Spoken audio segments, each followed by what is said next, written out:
Of course. Now you can't see me. This is good fun. How am I going to give people advice? Let me see here. There we go. That's one of them. Where's my other camera at? I apologize, folks. I'm ridiculous right now. I think I've got the other camera going. Of course, it's not showing. Let me.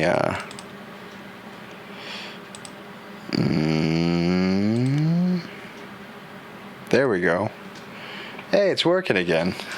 Oh man, I was in such a hurry to try to get this going. How's everybody doing? Oh man, I am in a mess right now. All right. Let me say hello to everybody.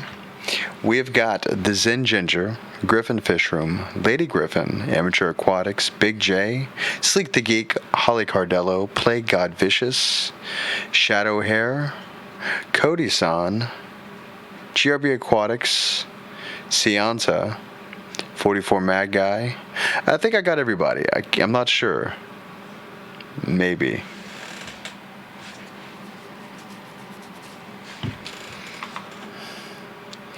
Yay, getting there. Oh man, I know. How am I doing? I'm doing wonderful. You know the difference between an empty Burt's Bees container and a full one is? Not very much. Oh, hey Yandiri. So we're gonna put on some Burt's Bees real quick. Just put it on our lips just like this.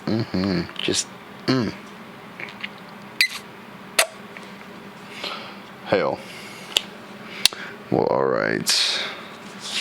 Aquariums maintained by Andy. Hello. Remember when I said I made a second channel? Well, I did it. Nice. Welcome.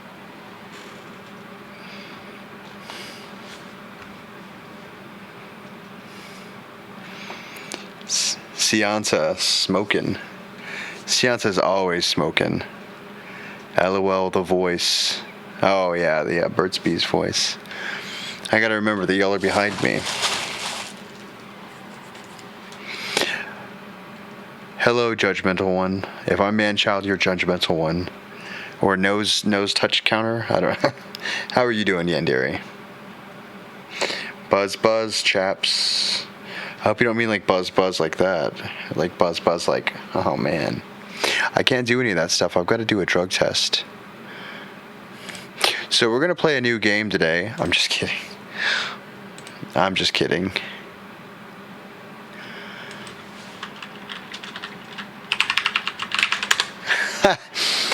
Aquariums maintained by Andy added me to Streamlabs. I did not know that. That's too funny. Alright, so we're going to do some stories. Let me find some stories. You don't want chappy lips. Buzz like Burt's Bees, doofus. Oh, I didn't know. Still groggy, woke up with heartburn. Oh, that's terrible.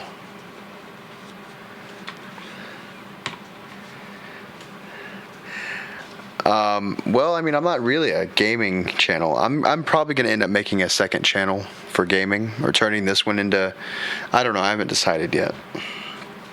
Probably keeping this one and then starting a gaming channel. Hey, Hope, how you doing? So we're going to see if I can do stories. Let's see what we got.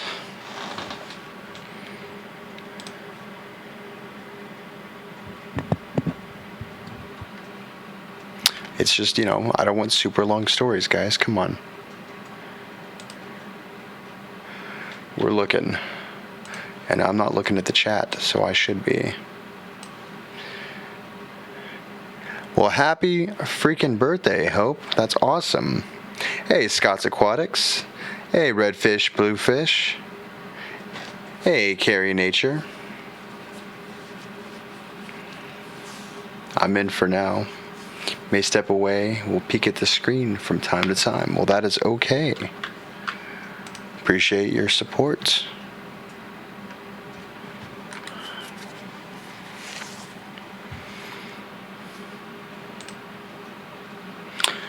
Sleek the Geek is toking it up. All right, I've got another one here. I've got a story. It is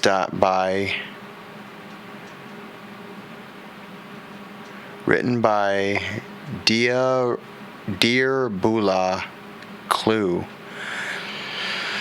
I think that's an online name. This one's called Letters to Sam. Here's the thing. I've got to be able to open in the web browser and then do the thing with the doobly-doos to get the, there we go.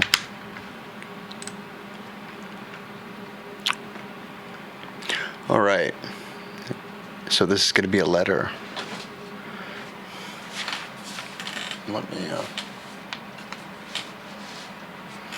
Let's do this, shall we? The night owls are up. That's awesome. I love my night owls.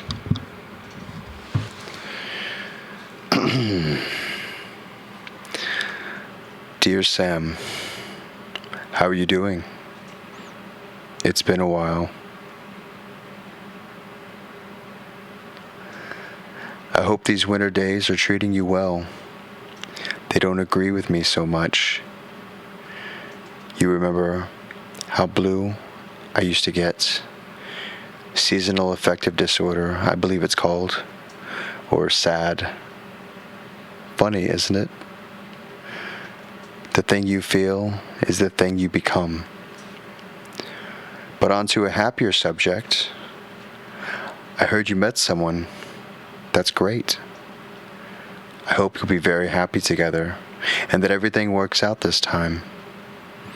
She must be a very pretty gal to bag herself such a handsome man, such a kind man, such a... Listen to me, I'm blabbing. That always used to make you blush. You could never take a compliment. That's one of the things I adored about you. The way your awkward and almost pained smile hooked inwardly at the corners when I'd gush about you. Sometimes you'd even get annoyed, but I don't mind. I never minded. It was just one more thing for me to improve upon. Even when you were annoyed, you were helping me improve, improve myself, be better, be right, be perfect. Well, this letter's gone on long enough. I'll write to you again soon, just to check in. Maybe I'll drop by your apartment. Save money on stamps. It's supposed to rain tomorrow, but don't worry. I'll wrap you up good and warm. Love, Jay.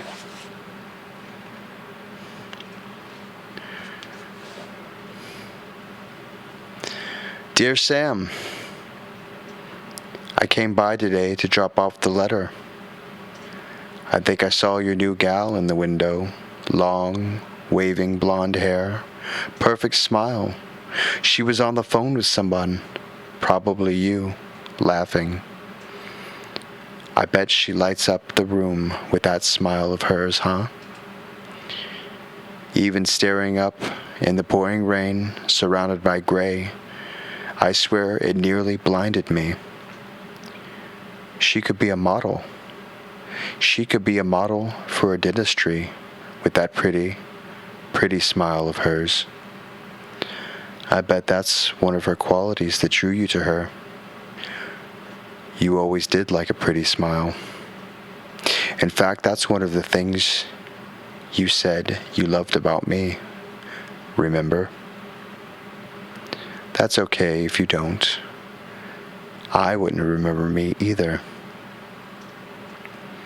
Anyway, after she'd finished her phone call, I approached the front door of the apartment building and attempted to leave the letter in your mailbox. Miss Hannity, the old bat, met me with her broom at the foot of the stairs. She still carries that thing around with her. Well, I have to say, it was so nice to see her after such a long absence. I greeted her immediately, but the warmth was not reciprocated. Her face fell a sickly off-white at the moment she saw me. It was like she'd seen a ghost. She rather rudely shooed me away with her pet broom, spouting that ancient language of hers. She seemed rather upset, so I decided it was best to come by and give you the letter another time. That poor woman, living by herself after all these years, tucked away in the madness, tucked away into nothing.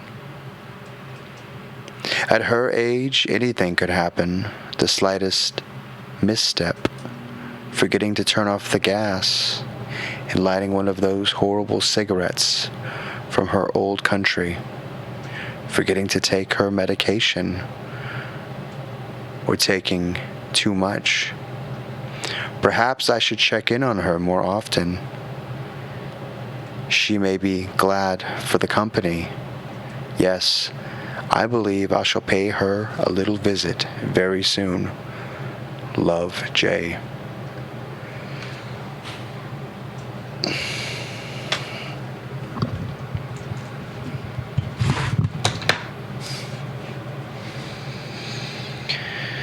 Dear Sam, I came by again to drop off your letters, but was denied access by the ambulance and the other emergency vehicles. It looked like your whole building was sealed off, but I couldn't be sure. As I was standing under the awning of the bookstore just down the street. As I moved slowly up the street and closer to the scene, I overheard two paramedics say it was an elderly woman found unconscious in her apartment by the landlord. Apparently, he occasionally stopped by for a cup of tea, a cop chimed in. I also overheard it was a gas leak. How tragic. Could it be old Miss Hannity? Oh, I do hope she's all right. I remember warning her about that old stove of hers. You know, the one she refused to get rid of. The one that banged and roared at 5 p.m. every day like clockwork. The one thing that kept us awake if she decided she wanted a tea at some ungodly hour of the morning. I warned her about it. It's very old, I said. It's very old and something bad could happen if she kept using it. I saw them wheel a body bag out of the apartment building on a gurney. I quietly made my way towards the ambulance with the doors swung wide open and stopped just a few feet away. It was pouring again, and no one seemed to even notice me. As the paramedics grew closer, I could see that the body was small, about 5 feet in length. The smell of gas quickly followed. I admit I gagged a little.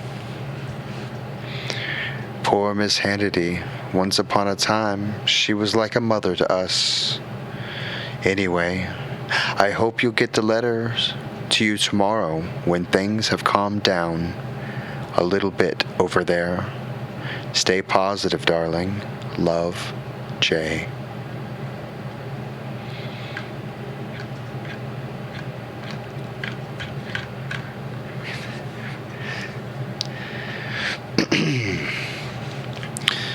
Dear Sam, I don't know how many times I have to ask you to call your mother. She called me today, asking if I'd heard from you. Of course. Said no. And asked her what seemed to be the problem. She told me you'd gone missing and you hadn't been seen for a few days. I assured her that you were probably off on one of your impromptu camping adventures. She didn't seem to want to accept this and insisted it was very serious. Elaine, she told me, had called her 3 days ago in quite the state, saying that you never made it home from work that day. What she doesn't know is you never actually made it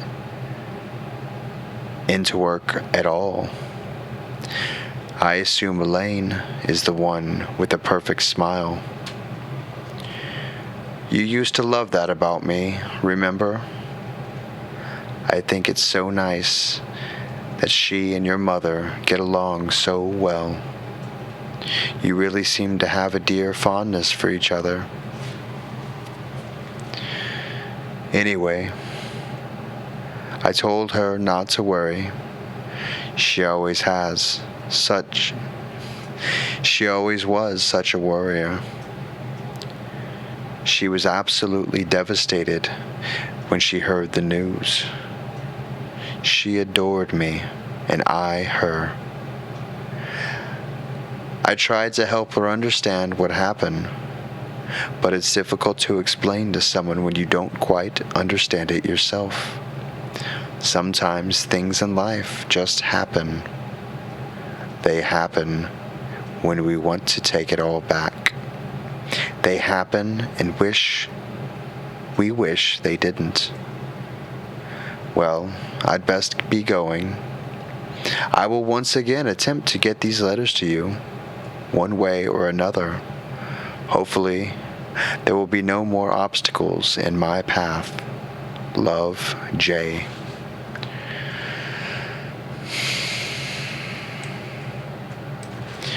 Good morning, darling. How are you feeling? Okay. I've got to be honest here. I'm missing waking up next to you. You have the bluest eyes I have ever seen. Bluer than my husky's, Benny's, growing up. God, I love that dog. I really wish my bastard father hadn't made me watch him put Benny out of his misery when he got caught in a bear trap in Montana that winter. Perhaps that's one reason I get the winter blues. Your mom stopped by. She says it's been a week now. My heart goes out to her. I know what it's like to lose the one you love, to have phone calls unreturned, to have texts unread. That's why I resorted to writing these letters. Aren't I clever? Besides, letters are more romantic. Now, no one writes them anymore. No one cares. Not like I do.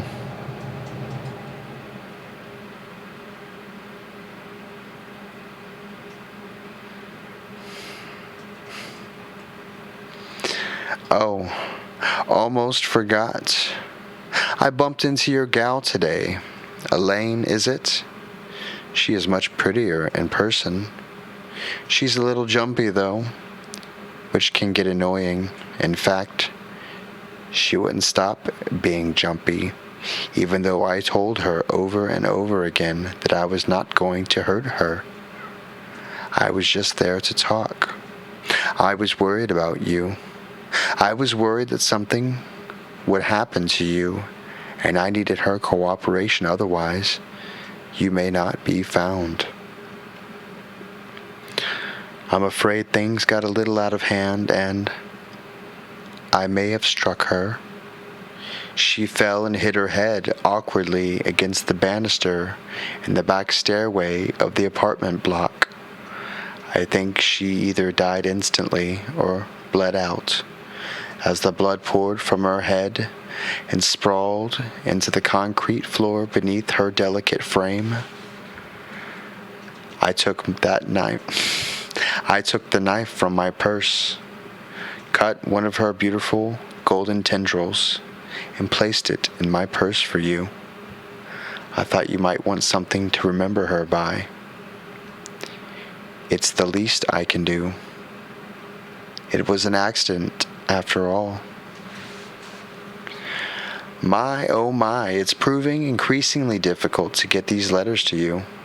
It seems the women in your life, old lady Hannity included, want to sabotage their delivery. I'll try again tomorrow, and the day after that, and the day after that, and the day after that, and the day...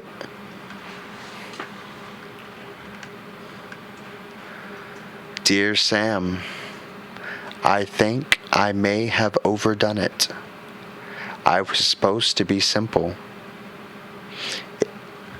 Let me try that again. Dear Sam, I think I may have overdone it. It was supposed to be so simple. I can admit to myself now that these letters are more for my own peace of mind than love notes to you, because, let's be honest, you won't read them. You can't read them. I wish you could. Perhaps I'll read them to you, even now as you lay in my bed, vacantly expressive. I can still feel you. I feel you all around me. I'll let you in on a little secret. I had a copy of my key made before I returned it to you. That's how I got into your apartment the other day. I stood and watched you through the frosted glass shower door. I closed my eyes for a moment and allowed your aroma to wash over me. So intoxicating. I remembered being in that shower with you on Sunday mornings, screwing like rabbits, whilst the coffee brewed in the kitchen. You were not as happy to see me as I had hoped, mister. You got such a start that you'd slipped and hit your head, knocking you cold out. I got you all dried off and into your robe.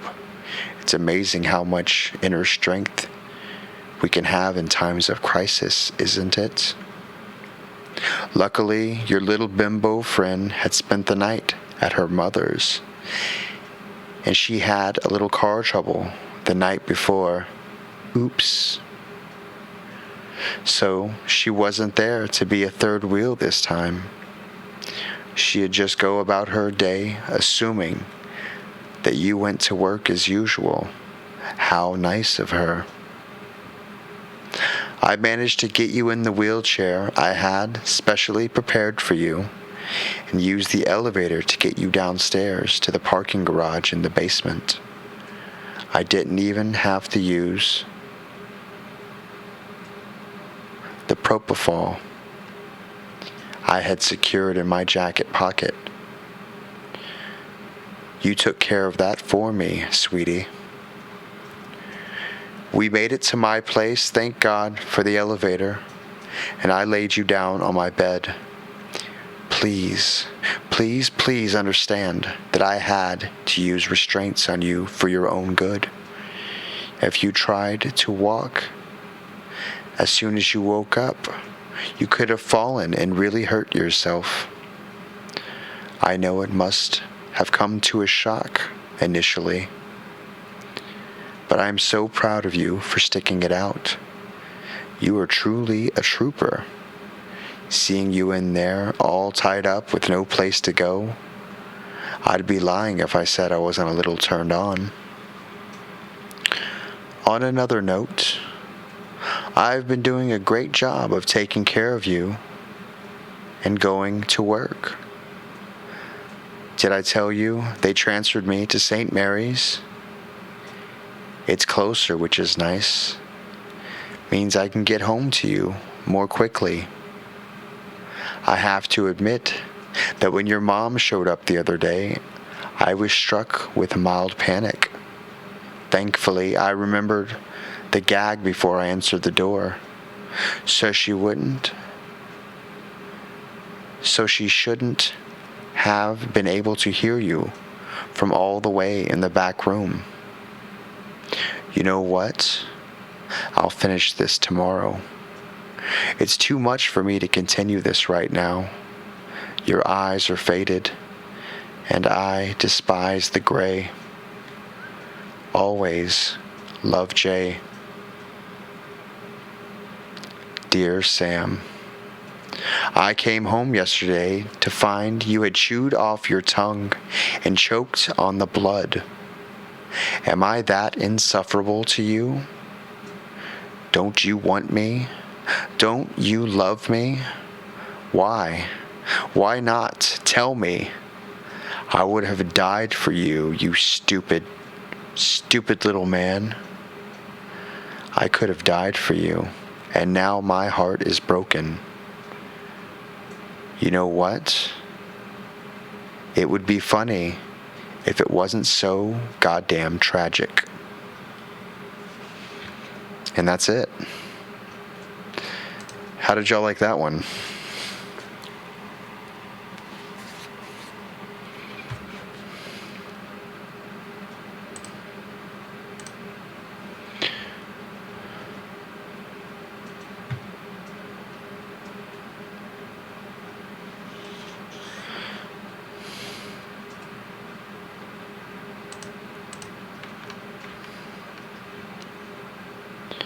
Hey, Jesse, what's happening, Bubba? I gotta scroll up because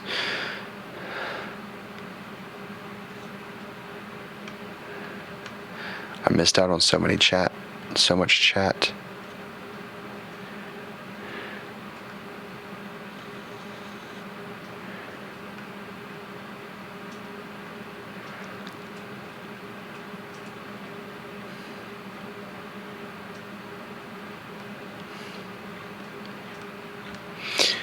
Julie loved it.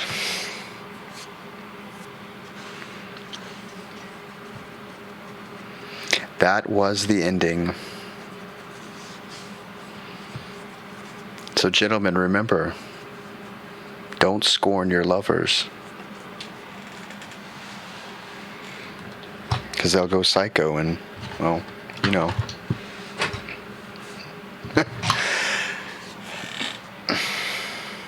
I wasn't ready for it to end. They are not paying attention. Who's not paying attention, Yandere?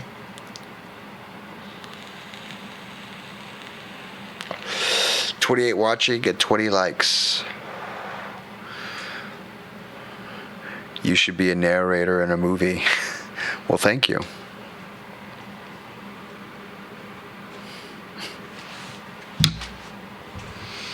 I saw that they were talking. It's fine. People usually talk.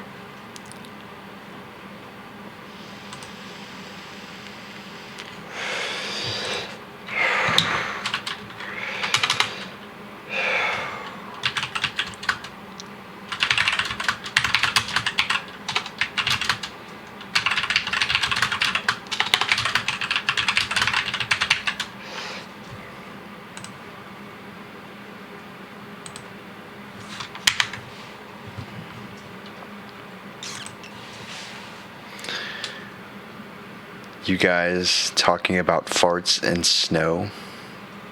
How was the sous vide? Oh, it was so good. I made hamburgers, and when they came out of the machine, I placed one on the counter, and I was started to cook one, and my roommate came in, and I had made two. My roommate came in, and he's like, "Man, I really want a hamburger." I was like, well, you're in luck. I happen to have made two. So he got the bacon and he cooked some bacon up, and we had bacon hamburgers for dinner. It was delicious.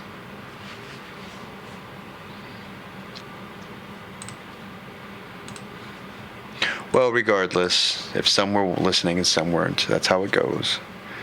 Yandere. It's not always about the story. That was a longer one than I'd known. Water meat. Well, sous vide, I'm pretty sure means under vacuum.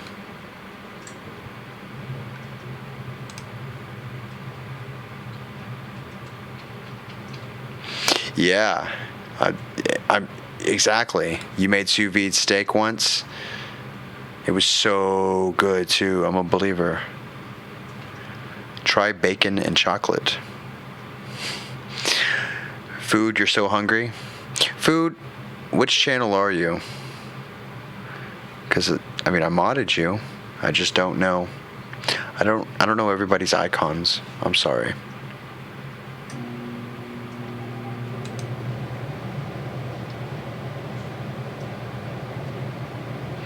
Sous vide chicken is the shiznit. Yeah, I was watching a video today about temperatures and stuff.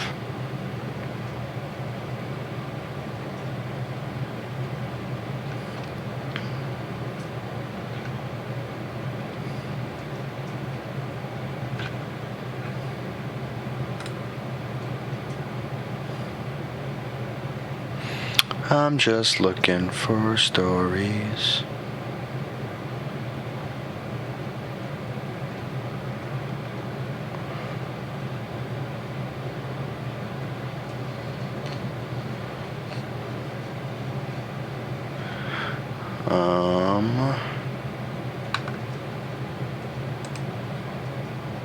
Alright, Chappy, put a creepy goldfish video. You put a creepy goldfish video dedicated to me? Really? I'm gonna go look.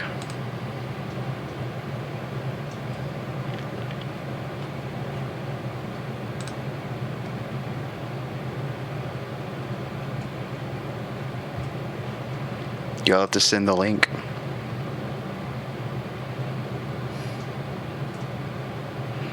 My bad, under vacuum is correct.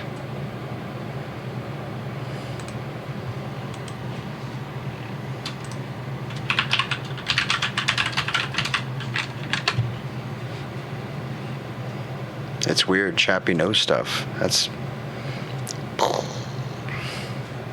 don't know French. I just know that means under vacuum. There was a lesson to this story. Just stay single so you don't end up dead by your scorned lover. I guess that's true. Hey, Candy. That's from Scott's Aquatics. Hey, Plague from Recon. Hi, Scott from... What if I did that the whole time? Just reading the chat. Just like that. Now we need is angry beta flares. I am monetized now, yes. Thank you. I hit the 1,000 mark. And YouTube only took... It's under live. I'll have to check that. Can you...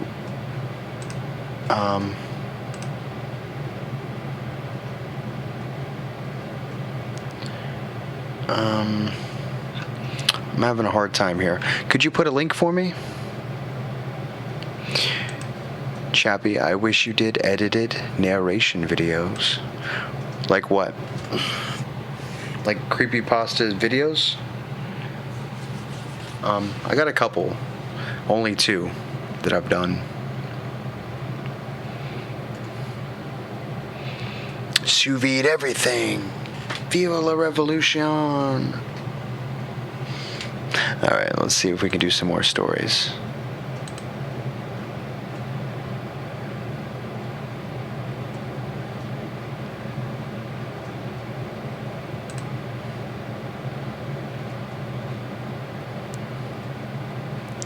Yeah, YouTube, I'm very happy that YouTube processed it quickly.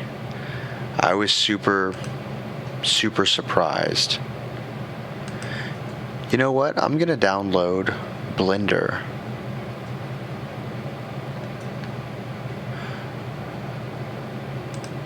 Neat. Save Blender. Where did my creepy pastas go? There they are. I think I have one here. Yeah, okay. This one's called Never Stop at Roadside Memorials.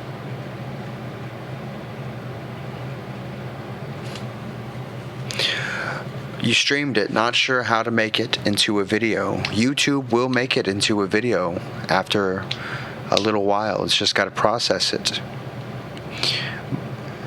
But if you can see it, you see the three little dots that are like the ... like that. That's the only way I can do it. It's like ... So that's looking forward at it.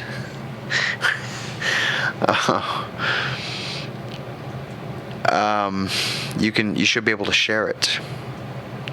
Christmas was rough this year. Yeah, Christmas was rough for me too. It's worked for Sleek to stay single. That's right. You found a disturbing photo in your family photo album. Ooh, you should show us. Too fast. Lurk mode. Oh, Yandere.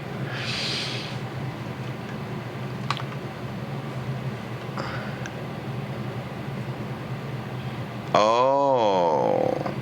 Creepy goldfish for creepy Chappy.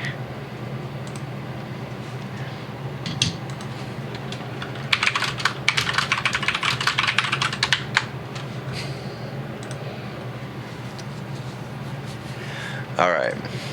I'm going to check that out.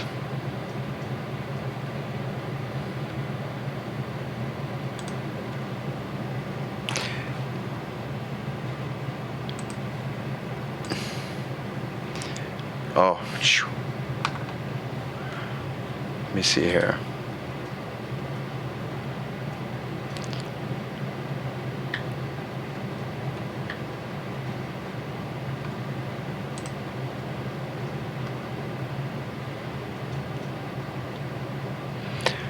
What do you mean you edited it? Well, I clicked on another one that started auto-playing on me. Yours. Ooh, I love the darkness. That's awesome.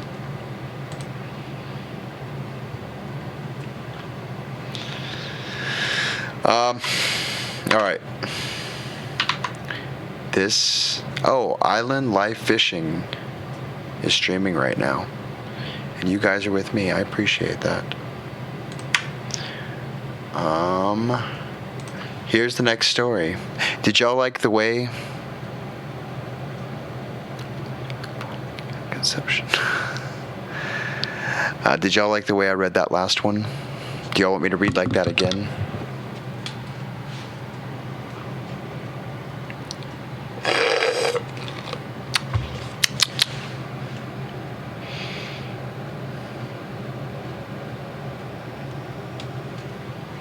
Immaculate conception is when God produces, a higher being produces a baby. Like Mary, Jesus was immaculate conception.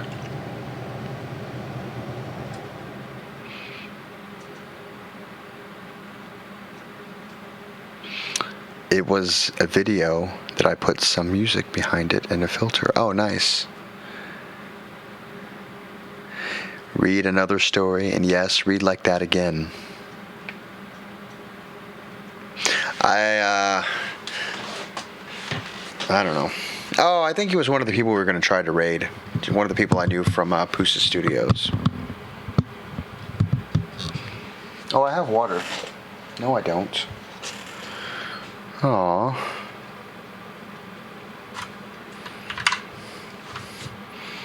I got no drinks. Oh, that's right. I spilled my water earlier behind my trash can, so I just threw a towel back there. It's fine.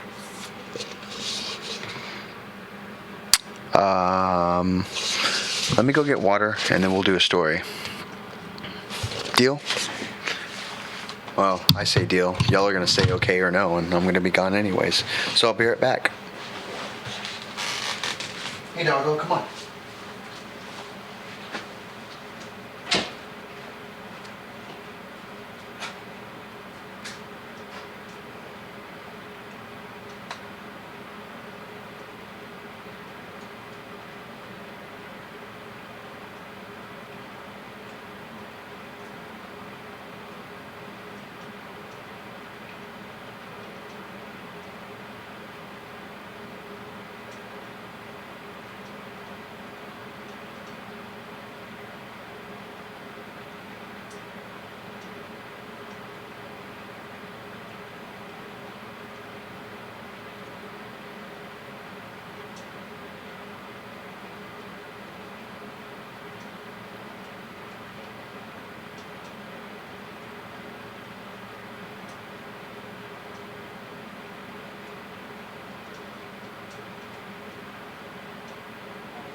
Hey, you made it back, puppy. Good girl. All right, let's paint Chappy's fingernails black. Ooh, no, probably not.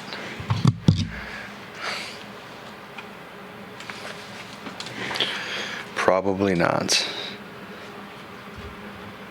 Thirsty Chappy.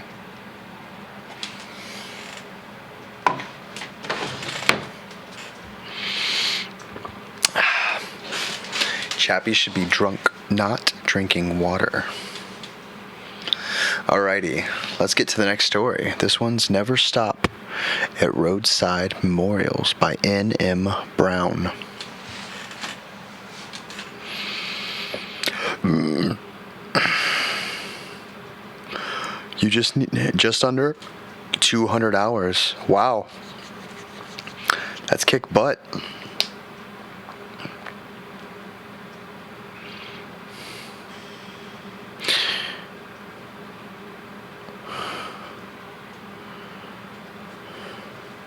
All right, here we go.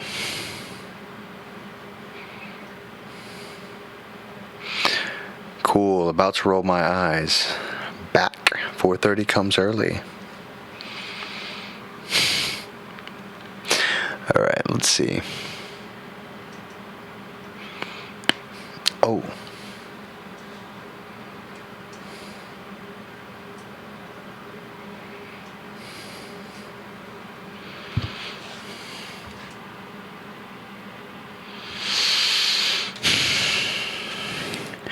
You know those people who tell you the time of events to 15 minutes early because they know they would be late?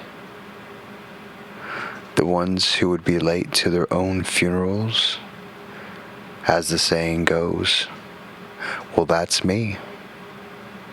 Prepare as I might, I can never seem to get anywhere on time. It's the most frustrating trait ever, yet it's absolutely always my fault. Before I had my daughter Bryn, almost 9 months old, I was one of those people who took punctuality very serious. I was the kind of guy who looked at the traffic flow on his phone to make sure I got the gas a day before. I even set my own clock 5 minutes fast so there would always be an advantage. I was prepared for most obstacles. However, what I couldn't prepare for was the unpredictability of Bryn. Her needs and moods varied as all babies do. There was no rhyme or reason to her play. She did what she wanted to, when she wanted to, no matter if it made sense or not. It's like she was saying, "No, Dad, I will lay here and eat my foot for exactly 1 minute and 27 seconds. If you attempt to remove it before this time passes, you will be met with total non-cooperation. Not to mention the crying and flailing of the limbs." We had a good enough routine before her mother left us about 3 months ago. Since then, we have just tried to make the best of our situation and establish new routines for Bryn and me. These were the thoughts going through my head as I rushed to Bryn's 9-month-old doctor checkup. We were early, set and out the door, when she pokes the nipple through her bottle and pours it all over herself. So we go back to the house, clean her up, and repeat the process. It's 9:19. Her appointment is at 9:30. It will easily take 20 minutes to get there. Not going to be super speed or lane weave just to be there on time. We will just have to be a little late again, as usual. We were almost there, only about 5 minutes left. I start to allow myself to relax my shoulders a little when Bryn starts wailing. Oh Christ, not again. Not now, I think to myself, figuring she poured the bottle all over her again. You can't take a dirty baby to the doctor, ever, but mostly not for a checkup. It doesn't look right. It isn't right. The pitch and reception of her screaming are making my head feel like a kettle that's about to boil over. Before it reaches its crescendo of shrill whistling, I pull over. If I knew what I know now, I would have never stopped or have pulled into the nearest gas station. If I knew what I know now, I would have never stopped or would have pulled into the nearest gas station. Anything other than where I chose to stop at. I pulled over to get out of the car and open the door of the back seat. There she is, snotty and red-faced, her blonde curls sticking to her face with the sweat of frustration. My little sweetheart. She looks just like her mom when she cries. It makes me sad, but I can't think about that now. She knew what she was doing when she left us. No sense in keeping her ghost around, especially in my own head. We pulled over to a little roadside memorial. A slightly worn but still pretty silver and pink cross is placed there with flowers, withered by the hands of time, and various other trinkets of memorial. The name on the cross reads Emily Simple. It looks to be a child's. That makes me sadder to think about. Then, when I think about my own wife, it's something, at least I thought, a temporary mental vacation into someone else's hell to be able to escape my own.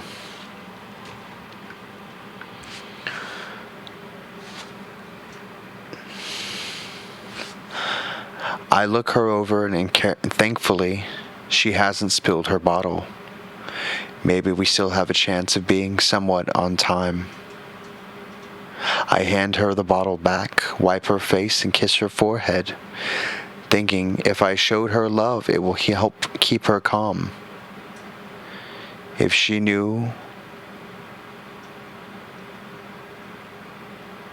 as if she knew she could read my mind. That's a weird sentence. Let me try this again. As if she knew, could read my mind, she threw her bottle. That's what it says. It messed me up. And it bounced off my forehead and into the floor. Great. I haven't realized how much of a shameful mess my car has become. Napkins, empty bottles, condiment wrappers, baby's toys, and maybe even a French fry or two. In my effort to retrieve the bottle, I've knocked some of the things out of my car to the roadside. The wind starts to blow some of them into the road. So not wanting to travel too far away from the car, I grab what I can and stuff them back into the back seat onto the floor, to be cleaned or forgotten about at a later date. We make it into the doctor's office a whopping 20 minutes late. I sheepishly grin and apologize, hoping they can still see her and I don't have to make another appointment to come back. The front desk lady's voices are understanding, but their eyes certainly have not been. Perhaps they softened when they saw me juggling a baby's car seat with a very loud pink diaper bag falling off my shoulder repeatedly as I try to continue to calm her down. Yes, she was still wailing away. A nurse with a worn face but kind eyes comes over to us. Now, little lady. What seems to be the matter? That face is too beautiful to be scrunched up, screaming like that. Are you hungry? Do you want Daddy to rock you? She turns her gaze to me with a smile. Why don't you take her out, Daddy, and bounce her in your arms for a bit? Some babies just hate to be in their car seats any longer than they have to be. I smile and thank her and take her advice. Just as I could get her out and sit her down, with the door opens. Michael Hollander and baby Bryn. We are ready to see you now. Come on back to room 4 with the white and yellow clouds. I gather up all of our things and head back to the room. Bryn finally settles down and snuggles into my shoulder. Her thumb is in her mouth, so I knew it was all as well in Brynville. That's one of her happy places, taking the thumb train to Brynville, her mom used to say. 2 vaccinations and a few spoons of ice cream later, we pull back into the driveway. ready to recover from the whole ordeal. As I pull her seat out of the car, I notice a pink elephant with a yellow star on its side. I picked it up and handed it to her as I take her into the house. I don't remember buying this for her. It probably came from her grandmother's house. She always dotes on her. Every time she is out and sees something babyish, she always has to get it for her. It was just too cute, and Mimi couldn't leave it there when Bryn would love it so much, she says. Rena, or Mimi, as she proclaims herself, is Bryn's maternal grandmother. Since my wife left us, she's gone above and beyond to step up and be there for us. I think it makes her feel better about the situation, as if she somehow feels responsible for her daughter's selfishness and actions.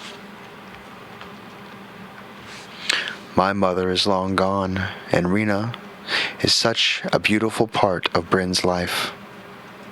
I would never do anything to take that away from either one of them. It's hard to find people you trust to help you, and it becomes so hard to do it on your own. My phone rings. Speaking of, it's Rena calling. She had told me to call her after the appointment was over, and I had forgotten. I quickly tried to think of a somewhat acceptable excuse while I praised Bryn in her crib. Coming up with nothing and mentally exhausted, I answer the phone. Hello, I answer. Hey Michael, how did baby girl's appointment go today? You know I worry about our princess, she says to me. A couple of shots and some tears, nothing a little ice cream couldn't fix. She's in the 78th percentile for height, and 74th for weight, and the doc says she's doing beautifully, I replied proudly.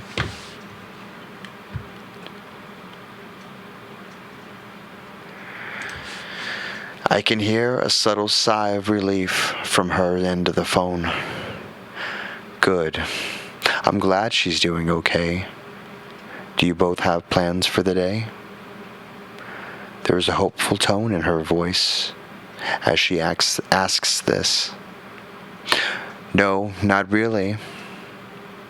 I'm just gonna get some cleaning done, maybe head out to the store later, fill up the freezer. She made a sound of disapproval. Mike, you can't take her out running around all over. She just got shots today, and you don't know how she will handle them. Why don't you bring her over here for the day? That way you can do your shopping and clean the house in peace while we have Mimi and Bryn time. After the meltdown and outfit changes earlier, Mimi time does sound like a good idea. I would miss her, but I can get so much more done, and maybe even a nap. She will most likely sleep most of the day anyways. She always does on shot days. I agree and tell her I will be over in about an hour and a half. Nope, half an hour. I will be over in about half an hour. That gives me time to feed her lunch, pack her bag up, and bring her over. I start the car, turn on some tunes, and head back down the road. It's a beautiful day for once, and I don't mind driving. I get to spend it fantasizing about my forbidden day time nap I get to take later.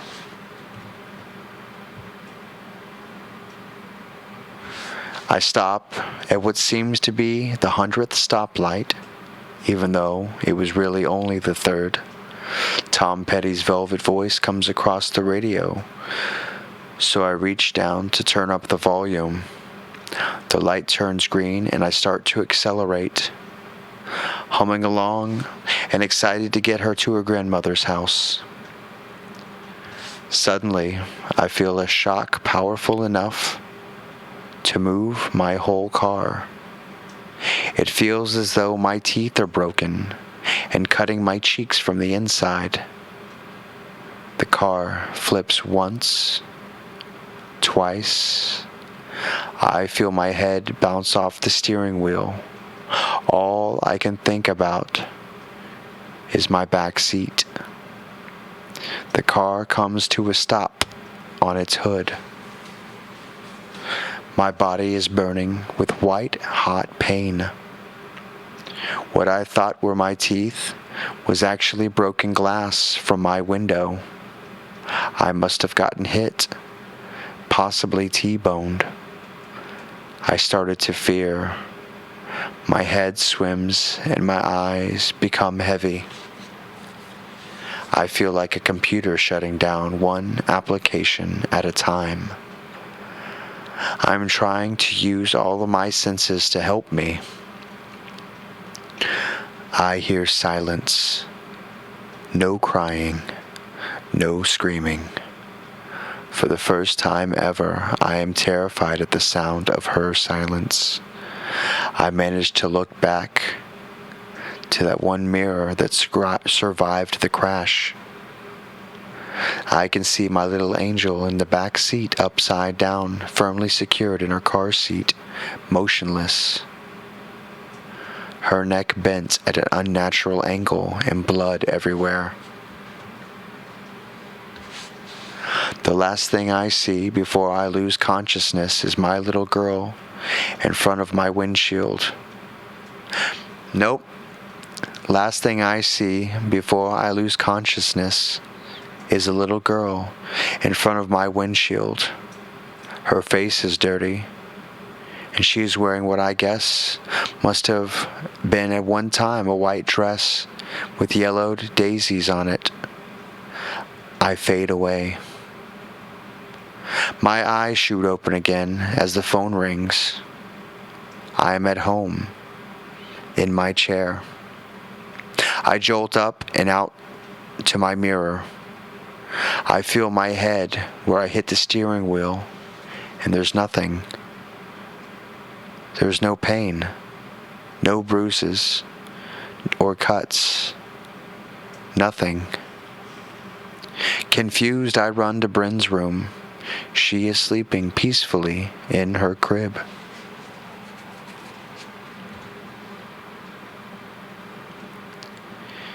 Either I'm losing my mind, or that was the most realistic dream I have ever had. I rush to her. She wakes up and is smiling at me. Her little hand drops something as I lift her. I look down to see the little pink elephant with the yellow star. I must have fallen asleep after her appointment today. The phone rings again and startles me. My heart springs to life, thinking it might be my wife. Maybe her mom is calling to check on her. Say she misses us. That she lost her mind and wants to come back. I look at my phone and it's Rena. I don't answer it and let it go to voicemail. I'm still shaken up from that experience and need to get my shit together. I will call her later.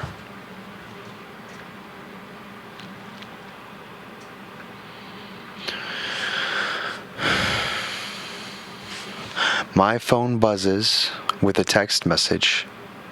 It's Rena, and it says, "Hey Michael, just calling to check on Bryn's doctor appointment today.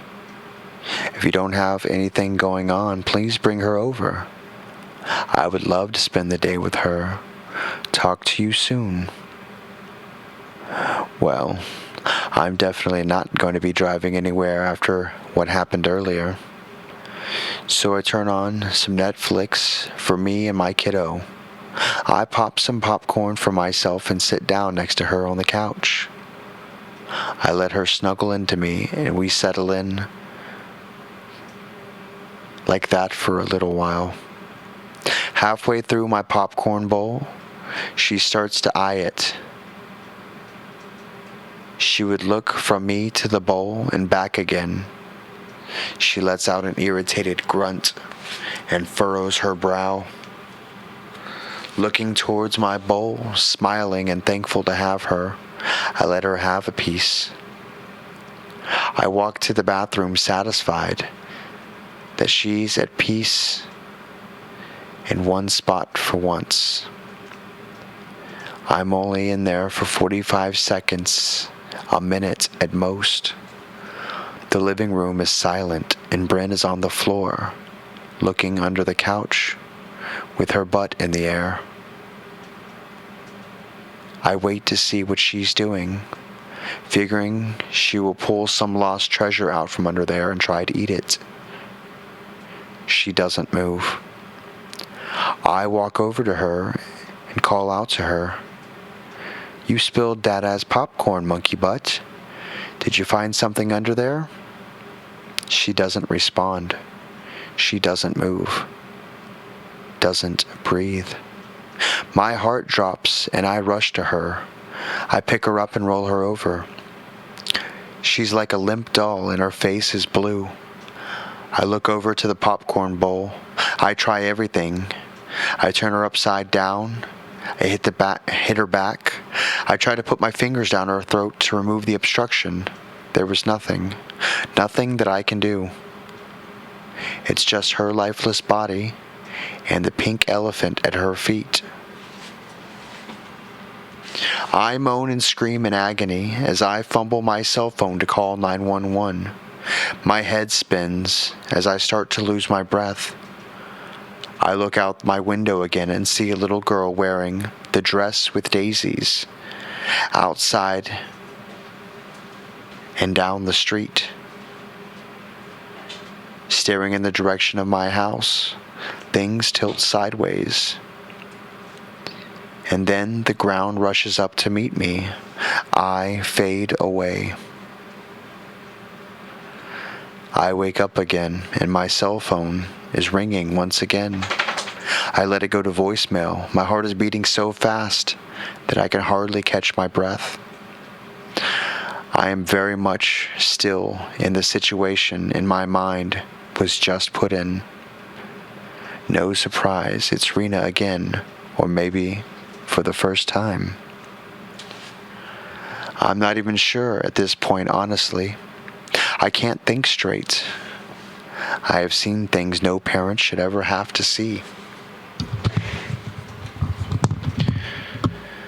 Who is that little girl in the dress? Why is this happening to us? Again, I rush to Bryn's room. Again, she is sleeping, holding on to the pink elephant in her hand. I take it away and set it aside. She wakes up and smiles at me.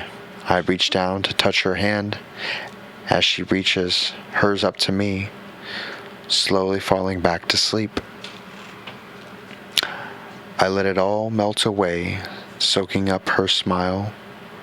Whatever's going on, whatever the hell I was stuck in right now, we were here right now.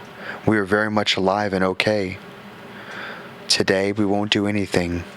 There will be no car trips, no popcorn, no toys in the crib.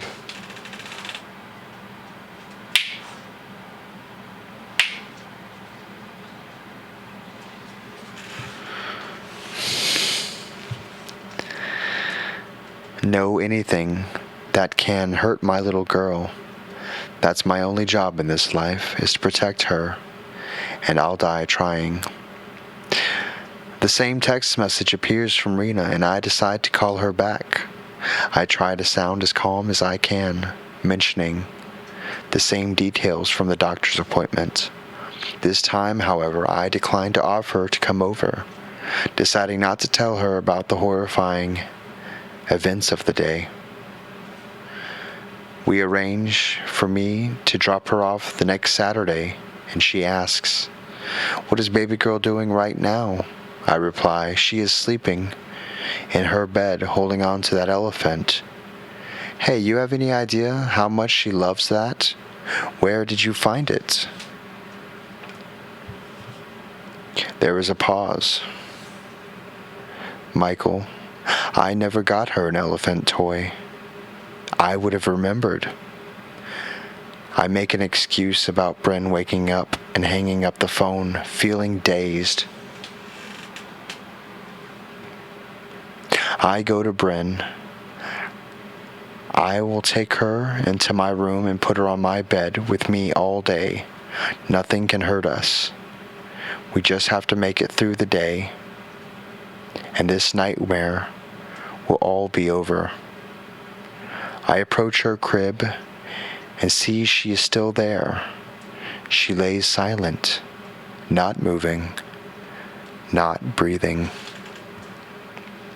I frantically look around the room for something to hit myself with, something, anything to make me pass out, so we can begin this again, so I can have my Bryn again. I lost her mother. I cannot and will not lose her too. There she goes. I go. She is my only light left in this world. It turns out I don't have to find anything. I feel my breath slow and the room tilt. The little girl in the dress, angry eyes follow me all the way to the floor. The phone rings and I wake up and ignore the call. You know the drill. I run to my daughter's and wake her up. The only thing that matters today. I run to the car with her and strap her into the seat. We take off in the direction of her doctor's office. I pray I get there in time. No red lights, no accidents. I get to the pink and silver cross and pull over. The contents of my stomach emptying themselves down the sides of my car as I rushed out of it. I open the back door and grab the elephant from Bryn. Her eyes get big and her lip puffs out with the threat of oncoming tears. That doesn't matter though. I have what I need. I look to the sky and scream out, "I'm sorry, Emily. We didn't mean to. Please leave my baby alone. I never meant to take it. She deserves to live." There are tears falling from my eyes, and spit is flying from my lips. Please. I gently place the elephant next to the cross and back away. I hope to God that I did everything right. We just need to make it through one whole day. How did y'all like that one? I didn't like that one, and then I like that one. You want to go out there? Come on. Poor girl. Let's get some of these tennis balls out of my room.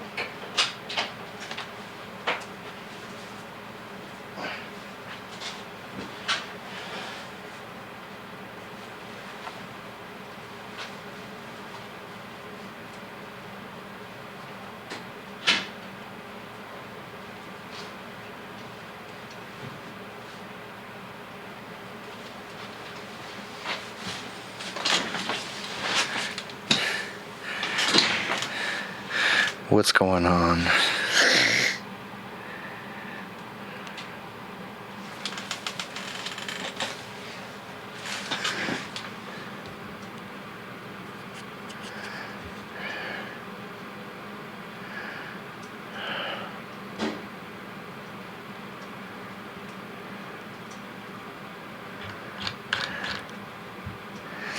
You didn't like it either?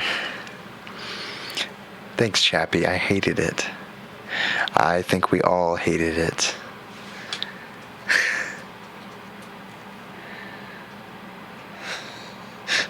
Oh, horn dog.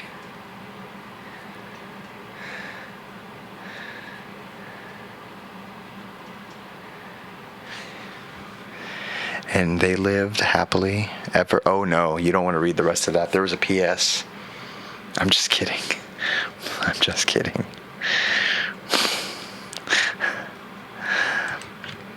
Yeah, she didn't like it. Her daddy came home, actually. She just wanted out of the room.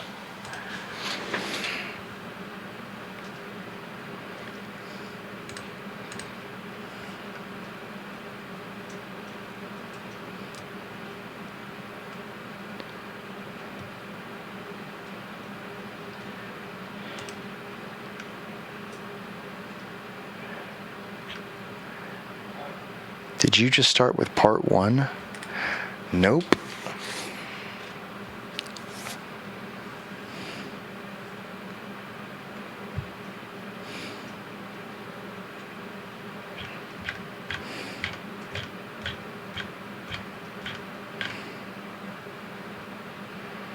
Ah.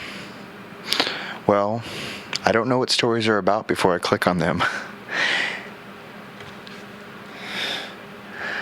How many downvotes did I get from that one? That'd be funny. Well, not funny, haha, really.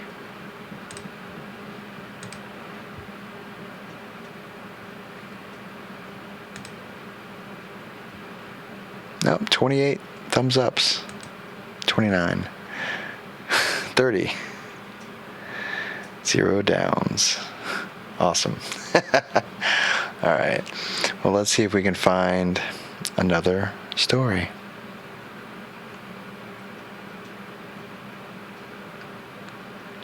Would y'all care if I went and got some Pop-Tarts? Still trying to find something that scares you?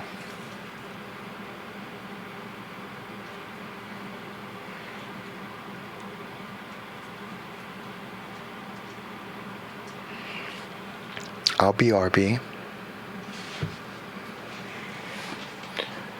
With Pop-Tarts.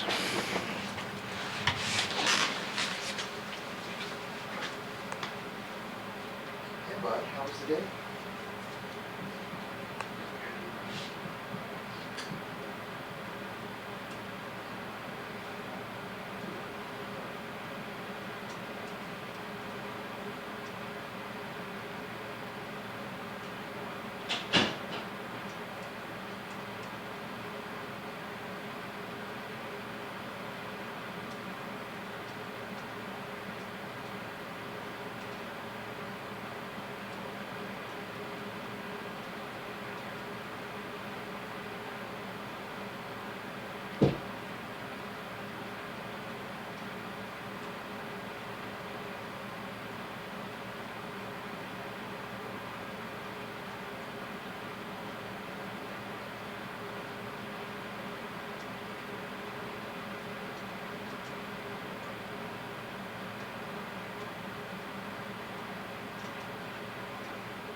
Hey.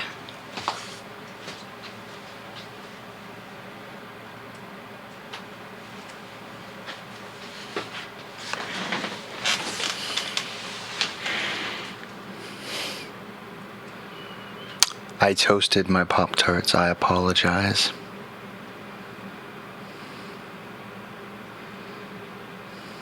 Wait, let me see what y'all are saying. Wait.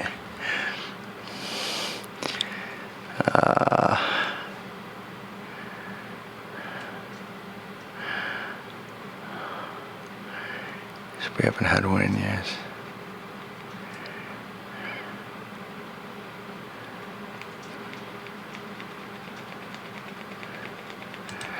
Yeah, I know. Some of the stories, sorry. Just lurking. How is everyone doing? Hey, Frank.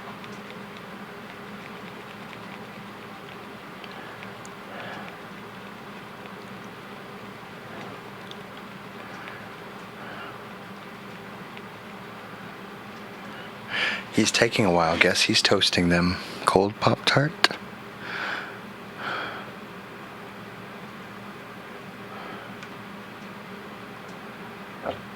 Well, yeah.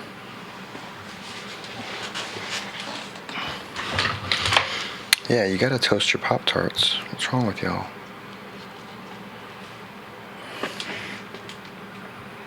And I had to pour my milk. Well, to be honest, I did that while the Pop-Tarts were toasting. Strawberry. Always strawberry flavored Pop-Tarts. See?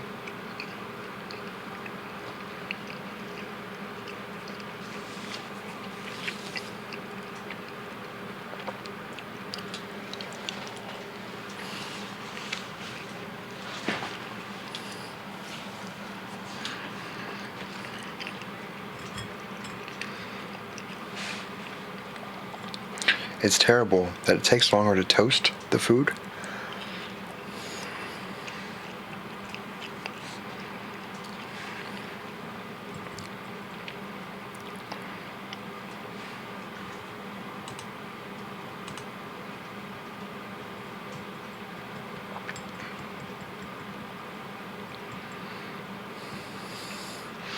You guys are weird. It takes longer to prepare the food than eat it.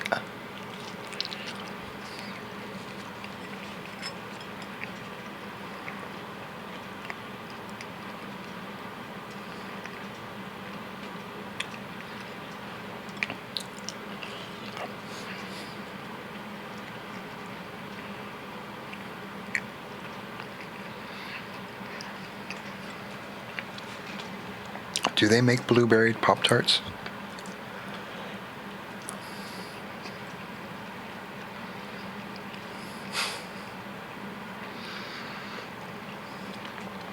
I would imagine so.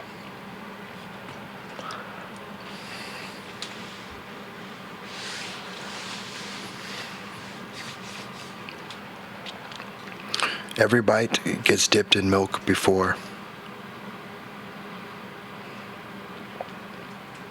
Isn't there apple cinnamon flavored? Or maybe not. Never mind.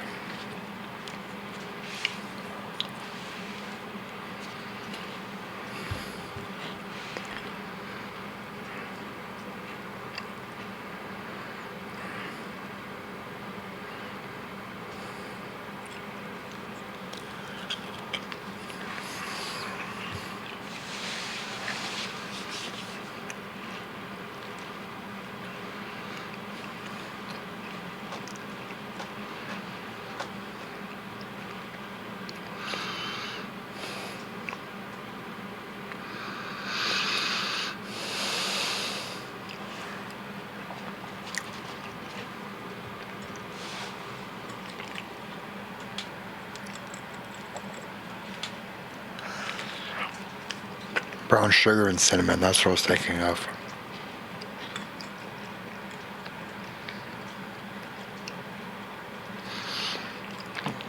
I actually had the thought in mind to take two toasted Pop-Tarts and put bacon between them and then bread the whole thing. and then deep fry it.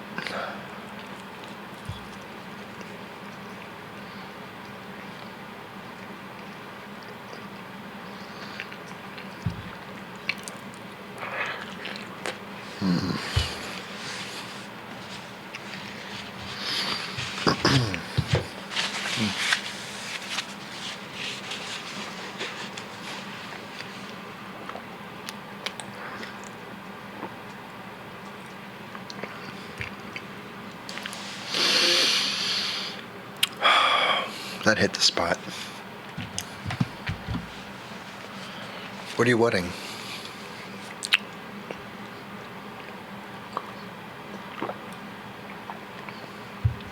There you go.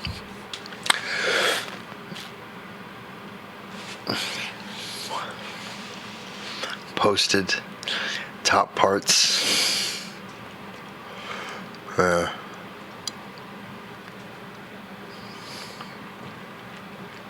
Oh, y'all are just getting to my Pop-Tart bacon idea. All right, we're gonna try to find another story. Well, here's one about kicking dead babies. I'm just kidding. It's not. Mr. Jonathan Farnsworth, how do you do?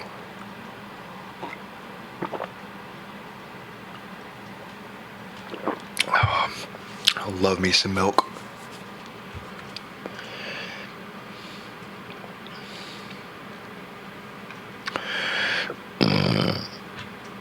Excuse me.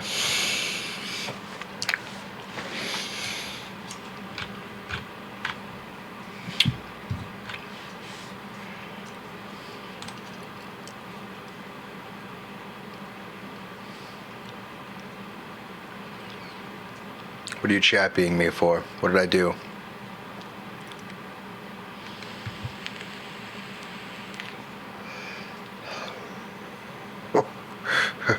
Yeah, Gary's gonna go and get blocked to my channel so people can.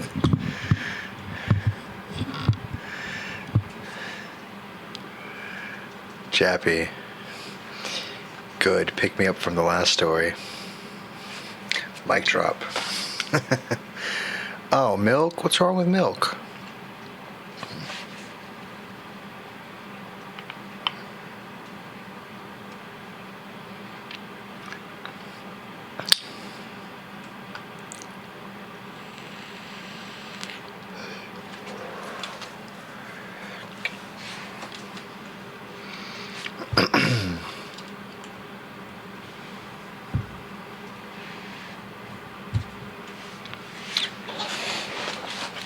All right, well,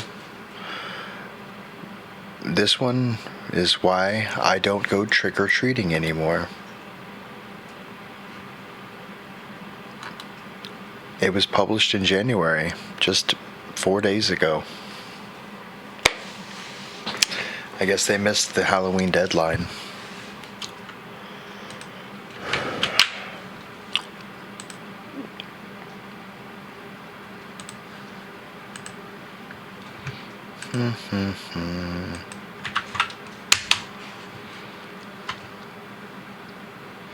You are fantastic. That is awesome.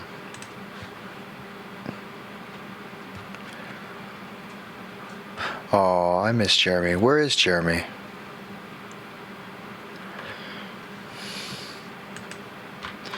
Where has he been? I would love to see him in the chats again. He's good people.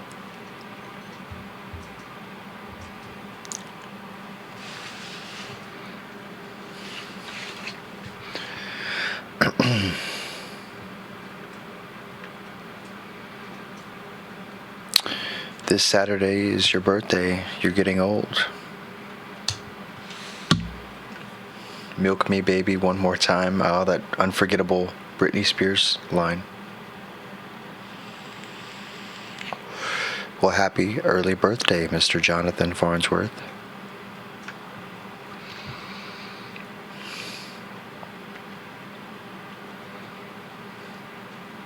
Not reading that, horn dog.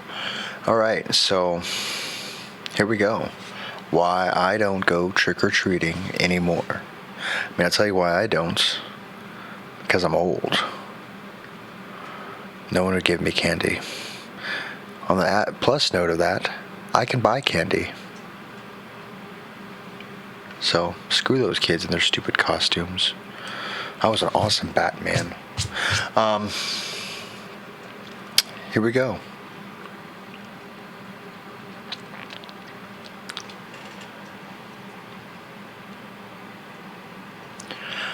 My name isn't really important, but for now, I'll go by Monty.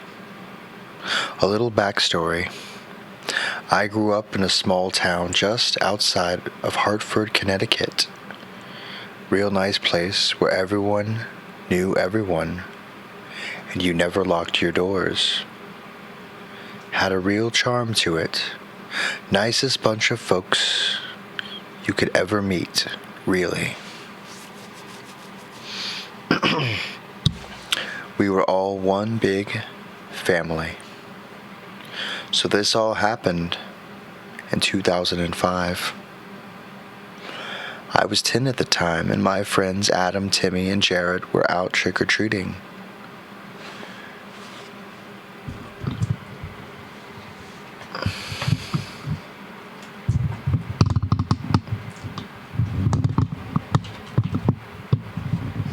Hang on, I'm having... There we go. I was 10 at the time, and my friends Adam, Timmy, and Jared were all out trick-or-treating. We were, in all honesty, a bunch of little ornery shits. We weren't malicious in any way. We just liked to pull pranks here and there. Like the time we broke into old Harrington's chicken coop and replaced his eggs with Cadbury cream. Eggs. We left the real eggs in a basket outside the coop, so we didn't mind much in the end. Had a hell of a time cleaning the chocolate out of the hen's feathers, though. So anyways, that Halloween we decided we would bring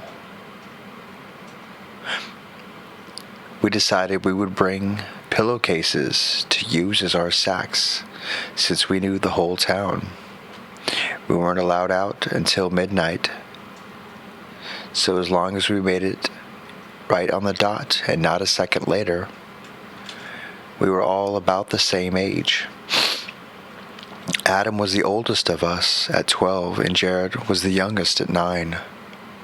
So when we heard we had almost 6 hours of time to get as much candy as we could, we were ecstatic.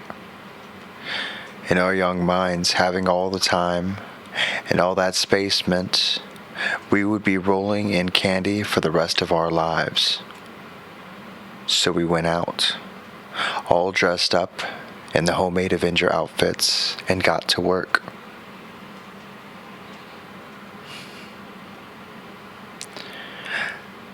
I hit 11 way faster than I thought it would. By the time we were each lugging around about 20 pounds of candy each, we had a lot of old couples and not many kids. Most of the other children were in their mid to late teens and saw Halloween as more of an excuse to get shit-faced and have kinky costumed sex parties. Soon enough, it was 11:40, and we knew I had to get going. As I turned to tell everyone I was heading home, I saw the car. Now, if you would have told me, I don't want to say this word. It's fine. Now, if you would have told me what a pedophile was when I was 10 and explained the concept thoroughly, the image I would come up with would be an old, balding man with missing teeth and wiry frame driving around in a beat-up, rusty van. That wasn't at all what the man who introduced himself as Reggie Smith looked like.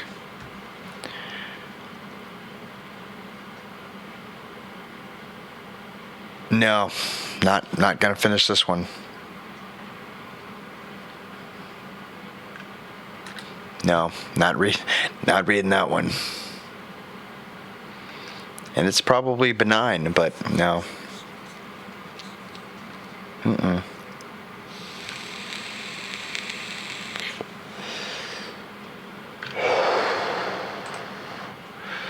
Let me read the comments.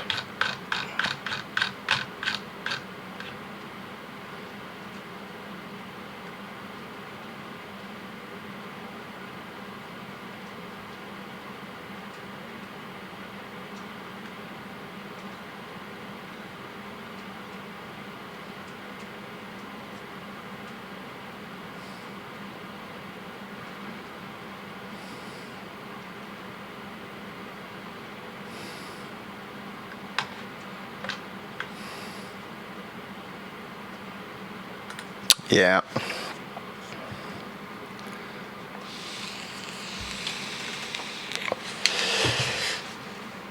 About oh, my leg itches.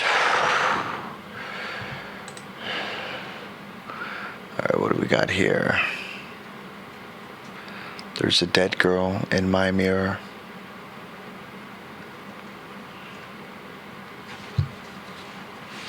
Well, this sounds fun. Yeah.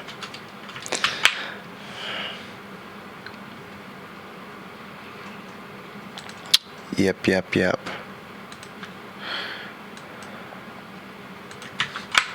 Here's the next one.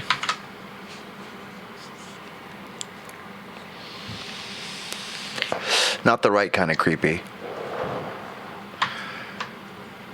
That's Chris Hansen's style of busting people. It's not mine.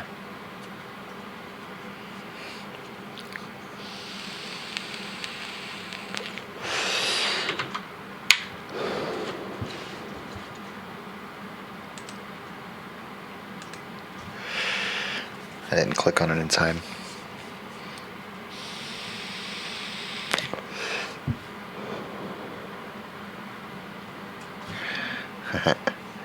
Does my image seem a little grainy to y'all? Let me see if I can. Let me try something. I have a filter. I have a LUT on.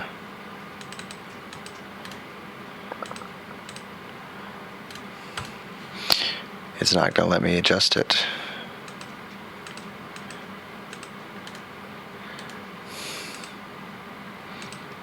Let me try this real quick. There we go. Oh, where did I put these? In the downloads.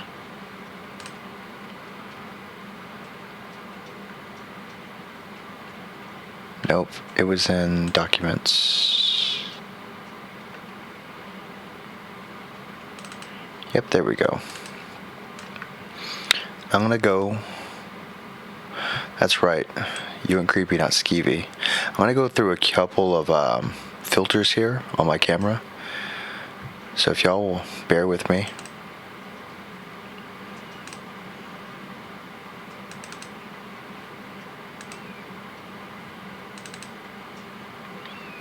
I don't like how they're looking grainy.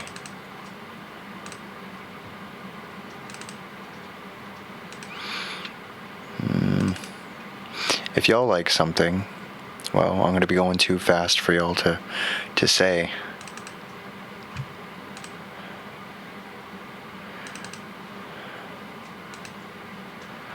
Let's see here. And they've got funny surnames. Let me see here. That one's really dark. I think that's the one I was using. Yeah, that's the one I was using. I sort of like it dark like this. Yeah. More filters than an African cichlid tank. Oh. No, well, 30 filters. 30 different filters.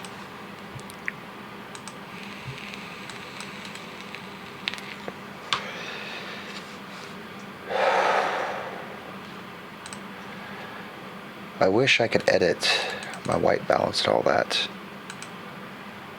Oh, there's white balance right there. But it's not letting me adjust it. It's fine. Okay. It doesn't look too grainy or anything to y'all.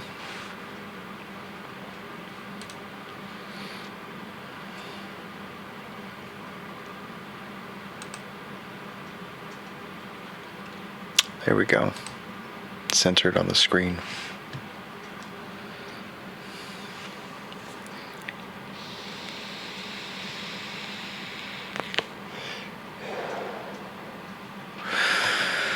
All right, so here's the next story. There's a Dead Girl in My Mirror by Emily Thuria. I don't know, you click on the link and you try to say that name. Say it. Don't just put it in the, like, that's her name. No, it's not a...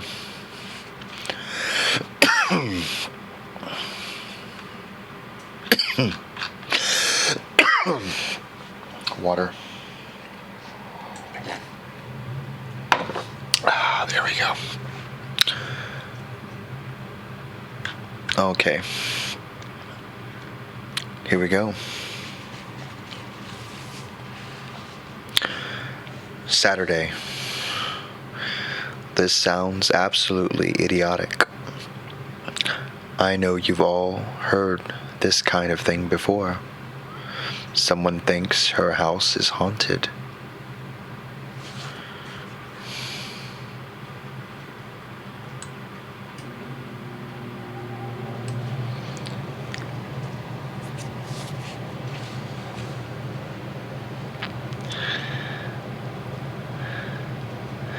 Someone thinks her house is haunted. Everyone else assumes. Everyone else assures her that she's just paranoid. And all kinds of terror and gore follows. It's the stuff of every campy B-list horror movie, but I swear on my life I'm not crazy. No one believes me. But then I found this forum, and I think maybe someone can help me. Let me explain. I moved to Boston from Minneapolis about a month ago. I start work as a postdoctoral fellow in a research lab at Harvard Medical School. See, I'm a smart person. I'm not crazy. I ended up living with a friend of a friend in her tiny apartment that's definitely not designed for two people. It's not old and decrepit like you'd see in movies. It was probably built in the 1970s, and there's nothing scary about the building itself, besides the lead paint on the walls.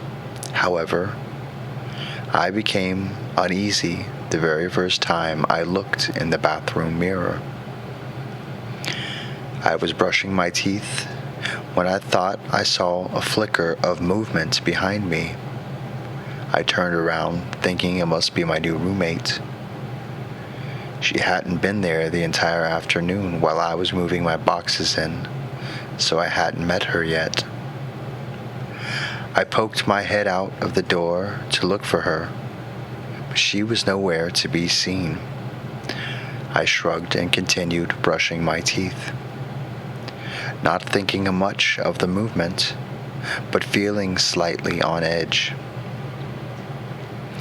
The next few days were crazy, so I wasn't exactly sitting around staring at the bathroom mirror all day.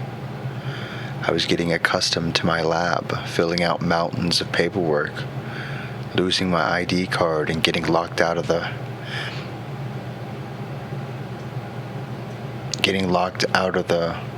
mouse facility, normal work stuff. It wasn't until a week later, when I decided to do some deep cleaning of the apartment, that I got a good look at that mirror again. and the mirror got a good look back at me. There I was, perched halfway on the sink, scrubbing the mirror with glass cleaner, when I caught a flash of movement and saw a face in the glass, like someone was standing right behind me. I inhaled sharply and fell off the counter, dropping the cleaning supplies with a huge clatter that sent my roommate running to see what had happened. After explaining that I had just lost balance and everything was fine, somehow I didn't think that blabbing about a mysterious phantom in the mirrors was a good roommate bonding material. I cautiously peered back into the mirror. There was nothing but my flushed and worried face. I mentally berated myself for being so stupid. I was logical, a smart scientist, not someone who fell for scary movies and believed in ghosts. I was just freaking myself out. Stress from work or something. Maybe I was sick and I started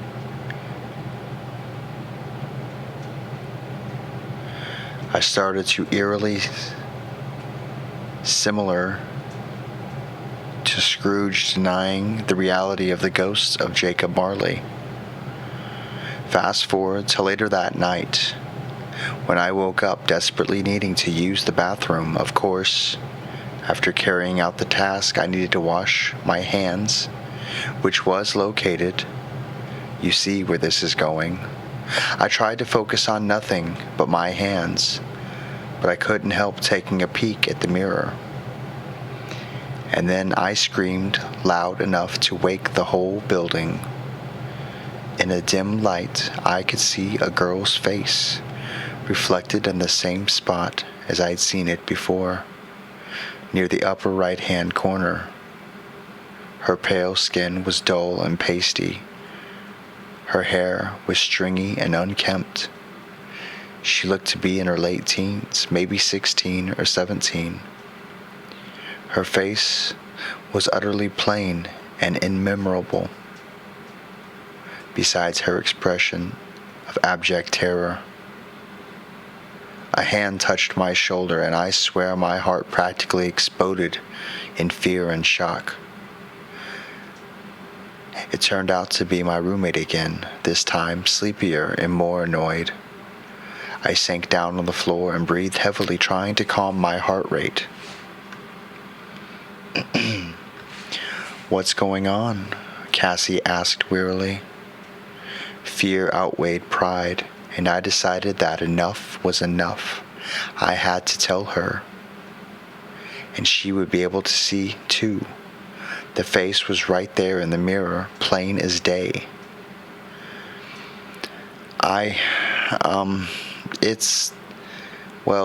It's that face in the mirror.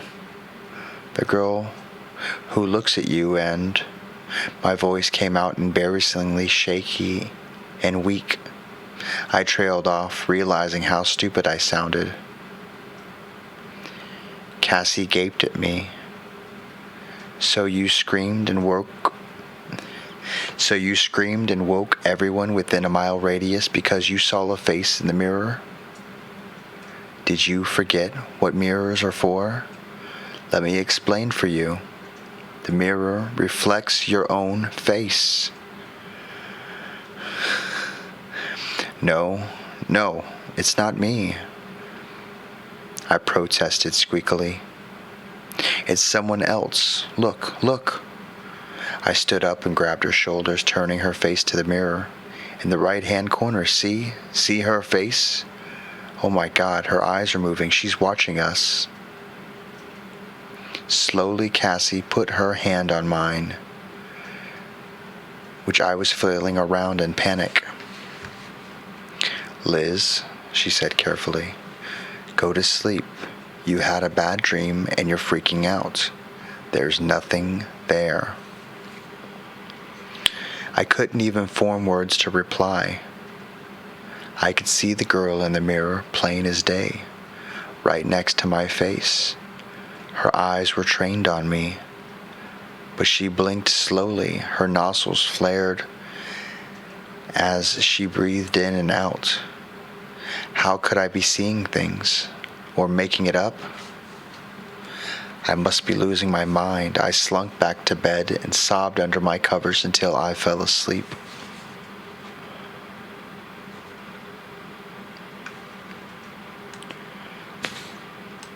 For 3 days I brushed my teeth and washed my hands in the kitchen sink. I closed my eyes every time I passed the mirror. I avoided all conversation with Cassie. It went so far as to stay at work overnight, at the lab one night. But my curiosity was running like crazy the entire time. And finally, I broke down Saturday afternoon, not in the middle of the night. I had learned my lesson about that. I girded my loins and took a trip to the mirror. She was there again, waiting for me. Her bottomless black eyes bore into mine, and I thought I could hear her humming, right at the edge of audibility. Without realizing, I leaned closer and closer until my nose bumped into the glass and brought me to my senses. I backed up rapidly, pressing myself against the wall behind me, but I couldn't break eye contact. Her desperate, pleading face drew me in like a magnet, and against my will I found myself moving closer again until the front door banged open and Cassie entered with her boyfriend. I started washing my hands, pretending I hadn't just been there staring at a ghost. Who was the ghost in the mirror?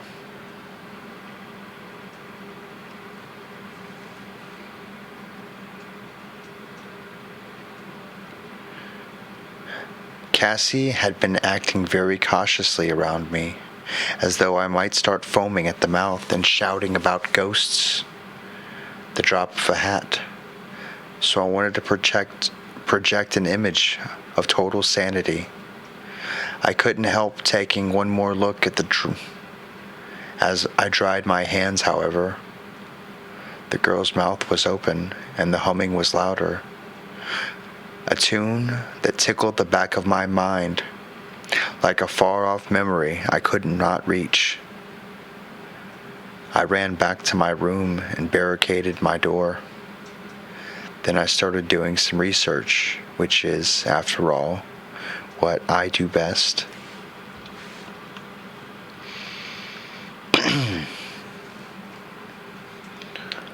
So, tomorrow I'm going to try something. I'm going to talk to her during the daytime, when hopefully I won't get as scared or jump to conclusions. I want to know if she's conscious.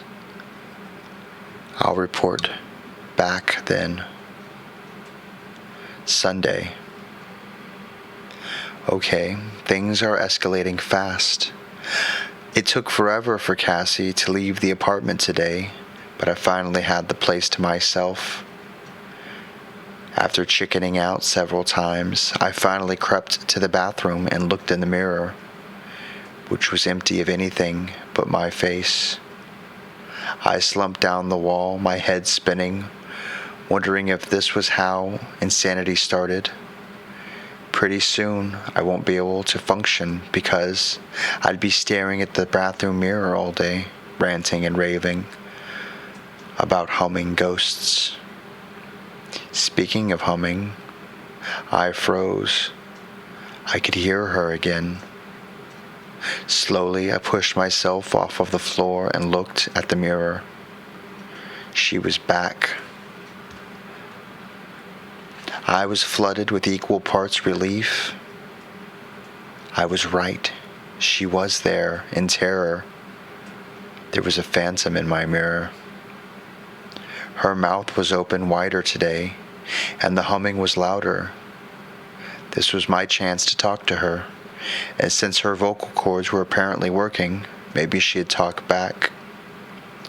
I cleared my throat ineffectively and choked out a single hello. The humming stopped immediately. Her face grew larger, as though she was stepping closer to the other side of the mirror. Her mouth opened slowly, slowly, slowly, and finally, eyes drilling into mine, she spoke. "Let me out. Let me out. Let me out." She repeated the phrase over and over as I started. Mouth opened, her voice was plaintive but also robotic, as though she had said this for years with no one listening. Finally, it occurred to me to keep talking to see if I can get her to say something else. "Who are you?" Her mouth closed with a sharp clack of the teeth and then opened again, slowly, and formed the word, "you." Fear coursed through my body like a series of electric shocks. She did repeat the word again, but stared harder at me. I couldn't look away. Are you dead?" I whimpered, all senses of bravado lost. She smirked at me. "Are you dead? Great, now I was talking to a mirror that mirrored my own words." But then she continued, "You will be soon."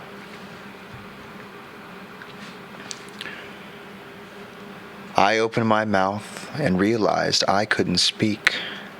I would be dead soon. Oh my God, this was insane. This couldn't be happening. I refused to allow myself to be scared by a figment of my imagination telling me that I would die soon.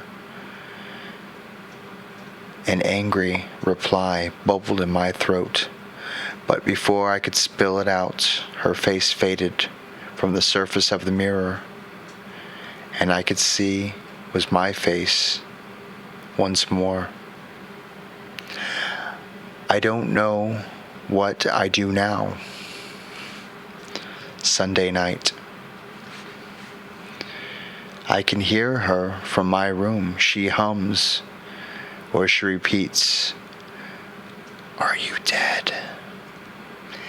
ad nauseum, or she takes a relaxing break by hissing my name over and over. Liz. Liz.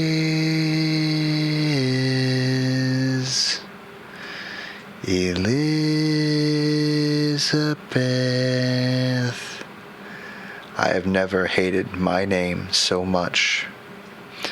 I can't believe Cassidy supposedly can't hear this. I'm going to bed. This is insane. I'll tell you if anything happens tomorrow. Monday night. It's almost midnight, and I got home 2 hours ago. I stayed late at the lab. I'd like to say it was because of my superior work ethic and drive to succeed, but honestly, I was just afraid to go home. But then I started to freak out whenever I saw mirrors in the bathrooms at work.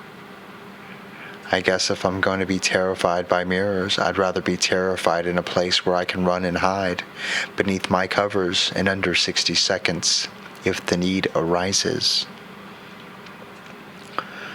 For an hour, I sat in my room, listening to her hum my name over and over. I could feel her presence pulling me towards the bathroom, but I tried to resist, Finally, I couldn't help it. I scampered down the hall like a scared bunny and went to see her. I don't know what happened from then until about 5 minutes ago, and I'm terrified by that. I don't remember any time passing, but suddenly it was much later, and I was sitting cross-legged on top of the sink, nose to nose with her face. It suddenly occurred to me that I couldn't see my own reflection in the mirror, just hers. That shock was enough to propel me out of this room. For now. I've noticed that as soon as I leave the bathroom, I feel physical relief, like something heavy is pressing on me the entire time I'm there, and it lifts, but somehow that magnetic pull keeps dragging me back.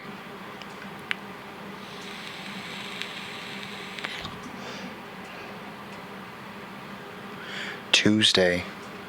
I couldn't go to work today. She won't let me. I sat with her all day and she hummed my name. Wednesday. She wants me to let her out. I don't know how. When I asked, all she said was, "You will be here. You will be soon." Thursday. I think I need help. Can anyone tell me how I could get her out? Should I break the mirror? Is there some kind of spell? Thursday, 2 hours later. She keeps saying, "Let me out. Are you dead? And you will be soon," over and over. And it finally just hit me. Maybe there has to be someone in the mirror. Maybe I need to die to let her out. I'm going to sit with her. She is so lonely. Friday. Am I dead? Saturday. Oh my God, oh my God, oh my God. This is unreal. This is Cassie. I saw this thread open on Liz's computer. She never shut it down. And I saw it, and oh my God, I don't know where to start. I don't know what's going on, so I probably shouldn't even be posting here. The police will need her computer for evidence, but I'm scared. Liz is dead. I came home Friday night thinking everything was normal. I walked into a nightmare. The bathroom mirror was shattered and Liz stood in front of it, her nose centimeters away from the broken glass surface, holding a massive shard loosely in her fingers. My mind was completely empty, and I couldn't breathe. My ears rang, but underneath it all, I could hear her humming her own name.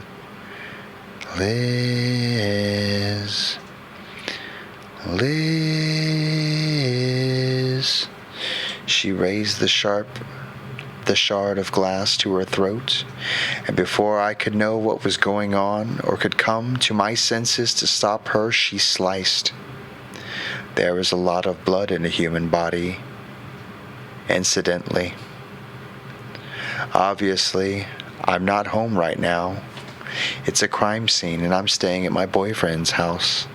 I haven't used the bathroom in 8 hours because I'm afraid to look in the mirror, but I don't know how much longer I can hold out. I don't know if anyone else is actually online right now, but if you don't reply in 10 minutes, never mind. You can't even do anything. Wish me luck. Sunday. There are 2 girls in my mirror. They sing my name through the walls. Cassie. Cassie. They ask me to let them out. I'm going to go sit with them. They must be so lonely. Am I dead yet?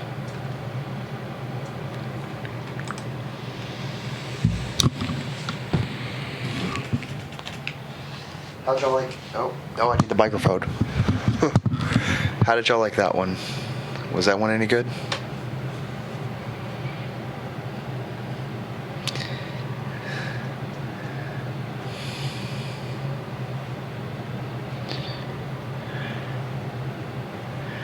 Not many people talked. Sleek said spoopy. Tincture just hit full potency. And man, oh man. Best story ever. Who was the ghost, bro? And that sucks. You got a phantom in your mirror. You smash it, you get 7 years of bad luck. But if you don't, you go phantom in your mirror. Sharpie says change the mirror. Simples. GRB, time to move out. Time to burn everything and leave town from Sleek. Fire is always a plan. Get a priest.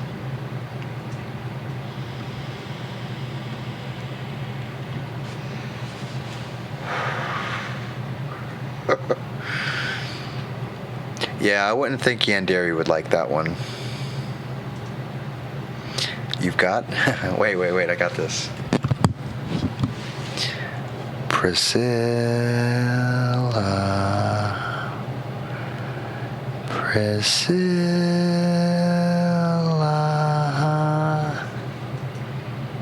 Or Candy.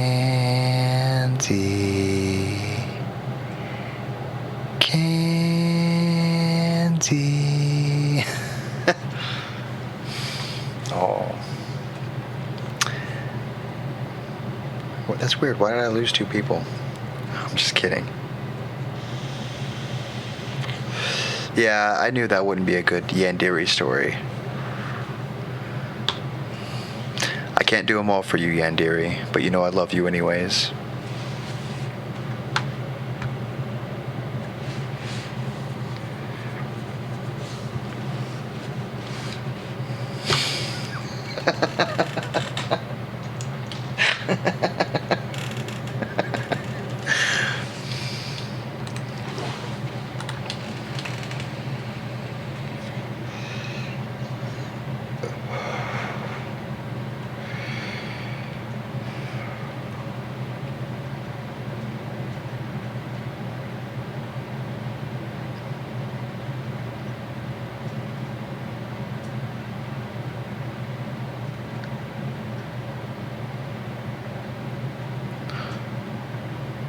Yeah,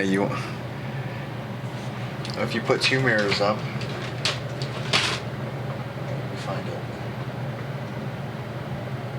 and you'll get this.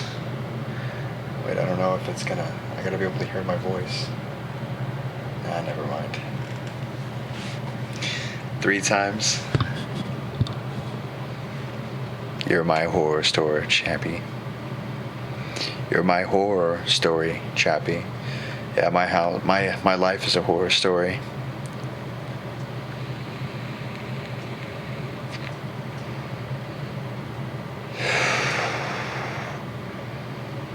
Hey, Ross.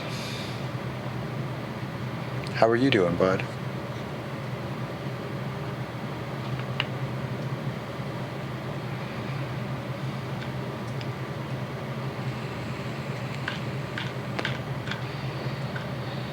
They used to have a button. There it is.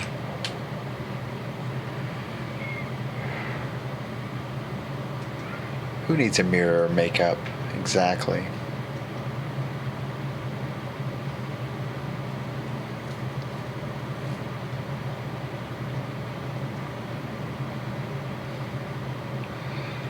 Do y'all want a heartwarming one? 'Cause I don't.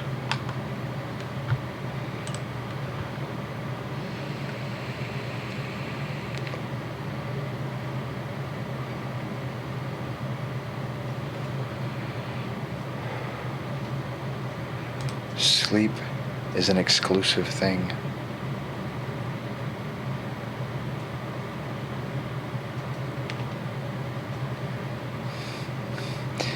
That's Priscilla's new favorite emoji.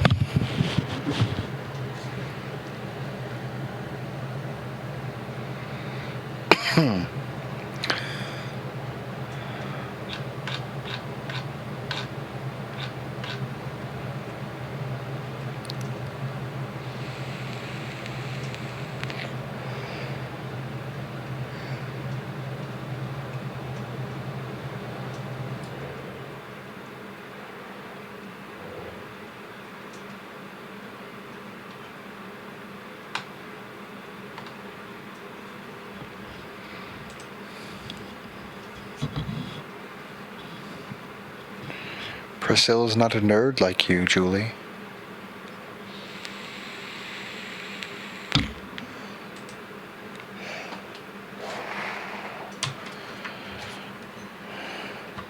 Elusive Chappy, not exclusive. Oh. And I'm a word jockey here. I just glanced at the chat, I'm sorry. Wee wee wee. That's how I read that, even though it wasn't. It was wee.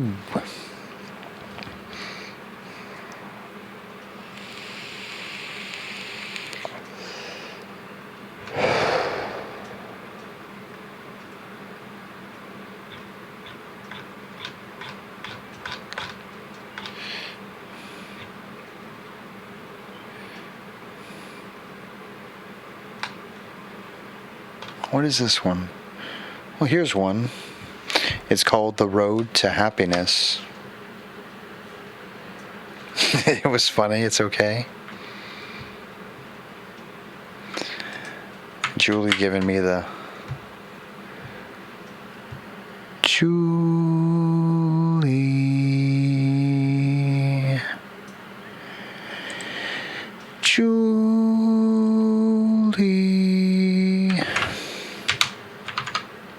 So you don't feel left out. Come visit us, Julie. Hey, KG Cichlids. I'm being very careful to read the names properly.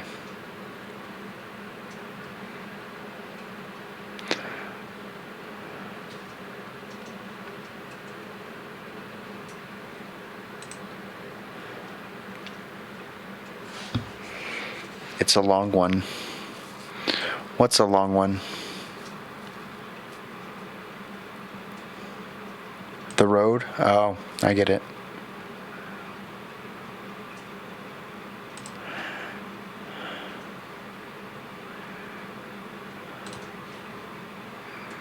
Let me find where I put it. I'm playing my stream in another. There we go.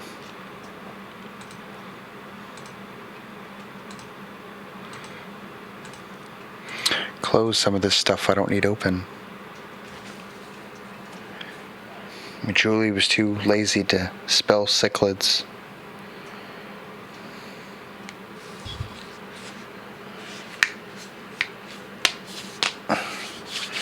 If CH is a K sound, then I'm Chappy. Hey, I be back. Hey, Plague God, welcome back. All right.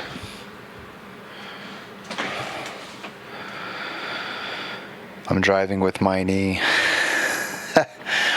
Oh. All right, well, here we go.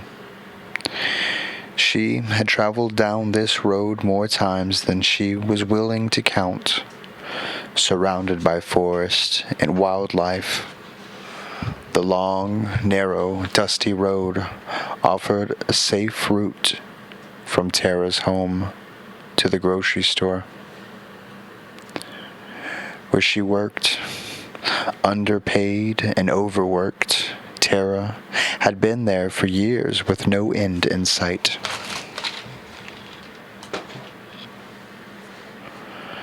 Five, sometimes 6 days a week, Tara made the 45-minute walk to her dead-end job, only to return home to her unemployed husband every night. At 16, Tara had left her abusive father into the arms of an abusive boyfriend. His words were unkind. His touch was not gentle, yet without a diploma, Tara was left without many options. He promised her stability and a home, and her fear and being naive. Naivety? I always say that word wrong. Naivety, that sounds right. Let her believe him. On her long walks to and from work, she often thought about the last 10 years and the events that resulted in her broken life. The mistakes, the lies, the desperation, all of it lead her to him. Tara hated her husband in a way she never knew was possible. The mere thought of him sent nausea pangs to the pit of her stomach. When the thought of returning home to his drunken embrace became too much, Tara would fantasize about what she felt was her only escape: his death.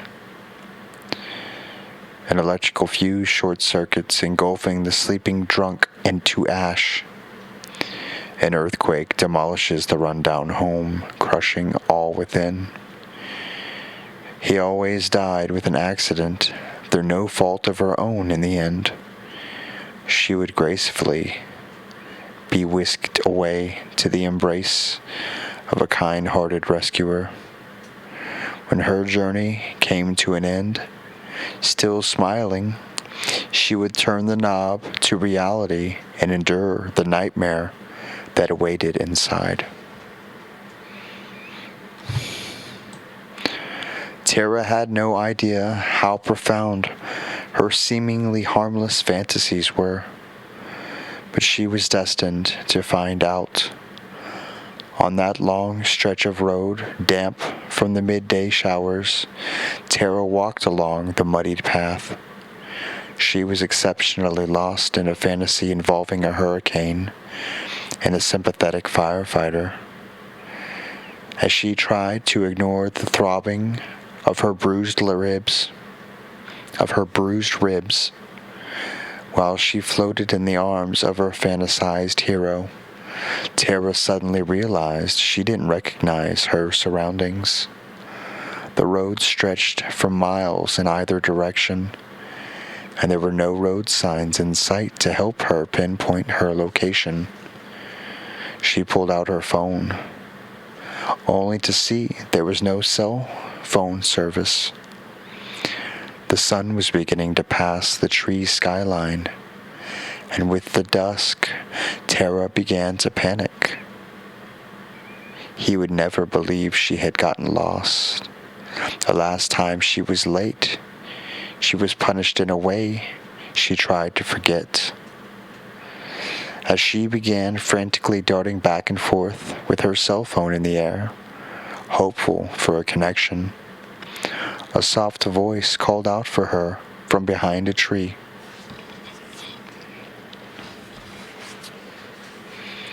Tara froze from fear, not knowing what the voice's intent could be.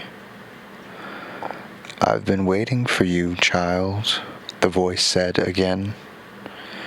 Tara watched as the shadowed figure emerged from the darkness. A crippled, hunched-over elderly woman hobbled towards where Tara remained still. Despite her decrepit and unappealing appearance, the old woman seemed fragile and harmless, so she decided to speak to her. Hi, my name's Tara. I live off 70th Street, but I think I made a mistake somewhere on my walk home. I'm kind of lost. Any way you can point me to the right direction?"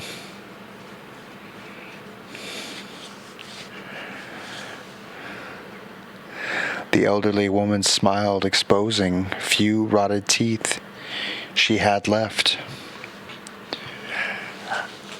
I assure you, child, it is no mistake you are here, you see. You know what you want most in life, but you're unable to obtain it.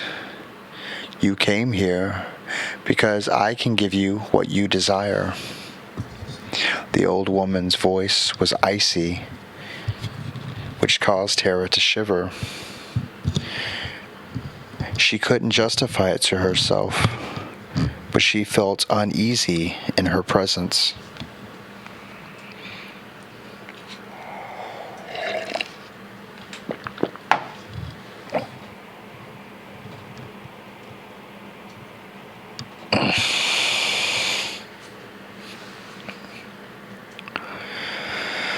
Confused by the old woman's response, Tara sought for an explanation. I'm sorry, miss. I don't know what you mean.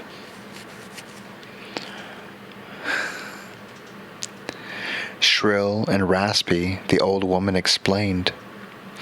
I can see inside your heart, child. I hear your pain every day you walk this road. I have listened to the stories you create inside your head to pretend you have a chance at happiness. I can feel your hatred for who you feel is to blame for your misery. You are here because you can't possibly want something more. I am here to give it to you. All you have to do is decide if you are willing to pay the price. Tara's curiosity began to pique, and so she humored the old daft woman.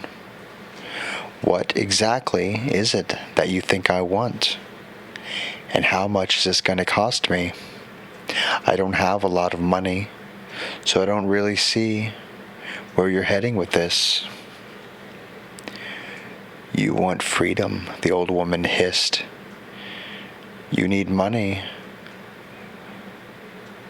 You long for happiness. You desire him dead. Tara stared with an open mouth, dumbfounded by the woman's accuracy. Surely this was all a trick, Tara thought to herself.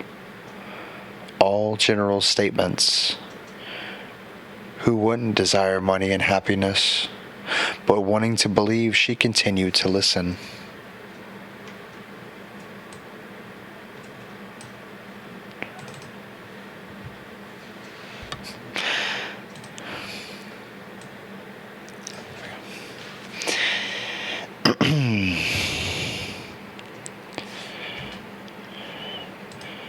I can give you everything you fantasized about. All I ask in return is in 1 year's time, you allow me permission to enter your body for 2 hours. At this, Tara scoffed. Why had she been nervous about this woman? She was obviously crazy. Okay, she antagonized, but how do I know you're telling the truth and can really give me these things?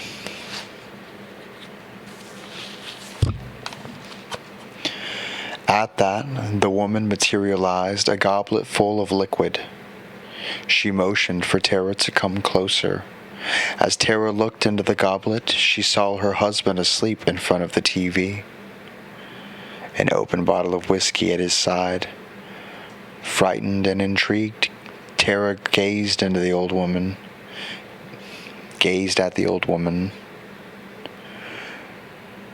You really can change my life, and all I have to do is allow you 2 hours inside my body 1 year from now? That is all, child. Permit me to use your body as a vessel for 2 hours in 1 year, and everything you've wanted will come true. Tears filled Tara's eyes as the visions of a better life filled her mind. The concept of relinquishing her body was odd, but after a life of constant disappointment and sorrow, She was willing to agree to more than she was willing to admit. She feared, if she questioned the old woman's intent, that the offer would be tarnished or taken away. And so, without much consideration, Tara blurted out yes. Hang on a second.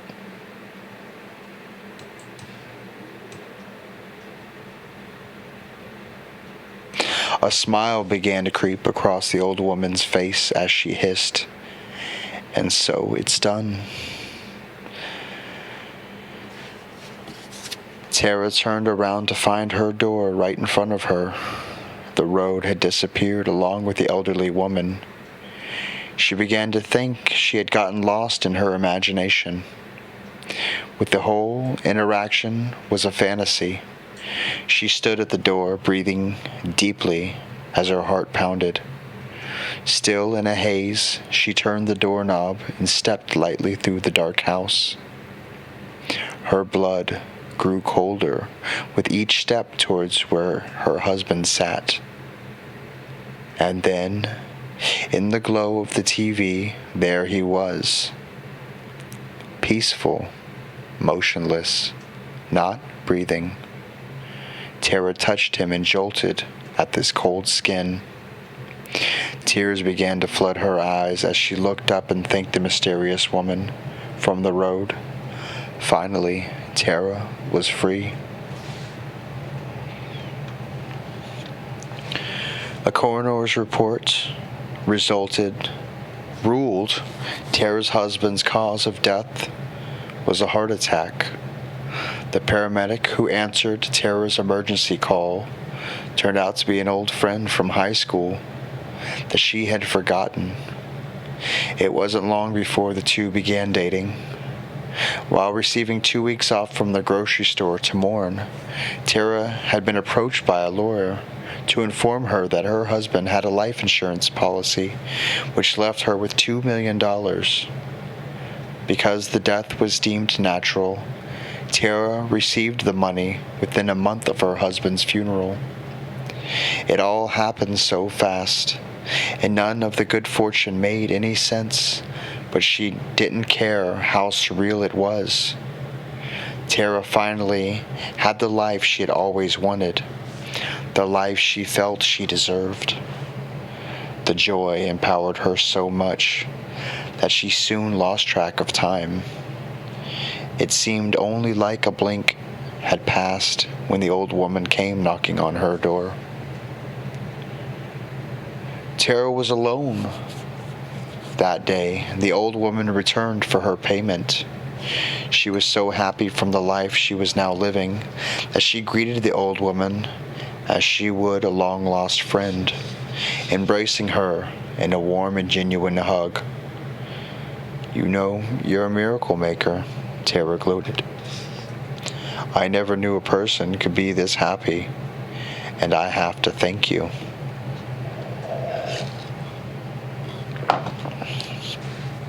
The old woman looked Tara in the eye, and through her rotted grin she asked, "Are you ready to repay me, child?" Lost in her own happiness, Tara smiled back and shook her head yes. She trusted the old woman who had brought her such amazingly good fortune. "Well then, it's time," the old woman hissed as she grabbed Tara's face and brought it to her own. Tara saw a blinking white flash, and then it was nothing. Then it was as if nothing ever happened. The old woman was no longer in front of her, and it seemed like she had dreamed the entire encounter. That's it, until she tried to move. Trapped inside her own body, Tara cried out, "What is this?" "I thought you would come to use me as a vessel, that I wouldn't remember any of this." "Oh no, child, you will remember every moment I have with you. I can assure you of that." The woman responded with a loud responded out loud in Tara's voice. Feeling Tara's fear and confusion, the old woman began to explain. For centuries, I have been plagued with the thoughts and emotions of the broken-hearted, always tormented, always crying out for help, never making a single effort towards helping themselves, until I come along and offer a solution that only requires an agreement, 2 hours of their time to receive all of the desires and dreams the bleeding hearts were too lazy to achieve themselves. Not once has any of the disgustingly entitled brats inquired as to how I do what I do, or even why I need to use their body as a vessel. The offer is just blatantly accepted, and they greedily offer their new lives, unappreciative. Well, there are 2 agreed-upon hours are used for harvest. You think you were tormented and your life was so tragic? Let's see how you fare after this. Tara watched helplessly as her body approached the festively decorated house. Entering the sleeping home, Tara felt her fingers grip the handle of the knife taken from the kitchen. The home was dark and quiet, but the old woman guided Tara's body effortlessly to her intended destination. Without making a sound, Tara's body positioned over a woman asleep in her bed, and with a swift motion, Tara's hand slid the knife into the woman's stomach. Piercing screams filled the home. Pain and terror emanated from the victim's eyes, and with the flick of the knife to the helpless woman's throat, Tara listened as the wails began to gurgle. The warmth of life faded to cold in Tara's arms as her mouth wrapped around the gaping slit in the woman's throat. She tasted copper as the blood slid down and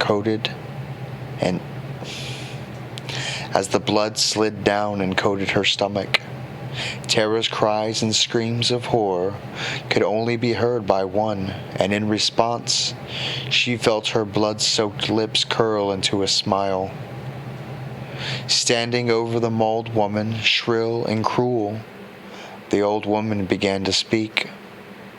For every soul I take before its time, I must sacrifice an innocent soul to appease the disregard of death's plan. A soul not promised to him, one destined to a greater eternity. From a darkened corner came a child's whimper. The old woman turned Tara's head so that she could see the terrified girl violently crying as she stared at the grotesque figure that was once her mother. You thought you were in hell? But how wrong you were. Your laziness to wait for rescue and your selflessness to ignore consequences has cost the life of this young, widowed mother. Look into the eyes of the child and see what real tragedy is. This orphan will live tormented for the rest of her life, and there is nothing that will remove her misery. Although, unlike you, she will try. Remember, you did this. Enjoy your reward, because the cost was immense.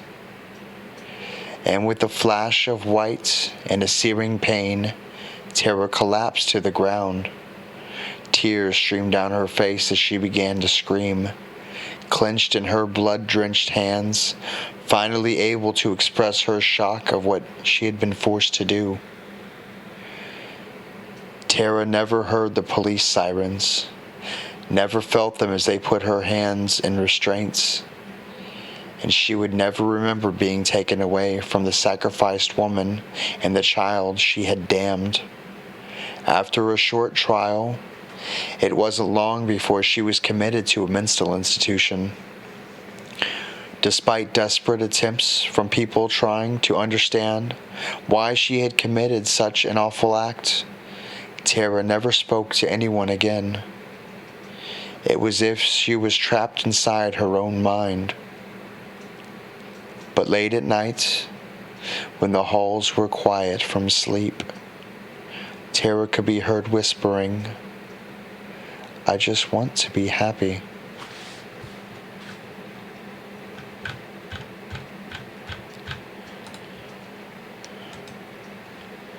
So there you go. There was that one. So it's 2 in the morning. I've been going for about 2.5 hours. I think we might end it here so I can go to bed.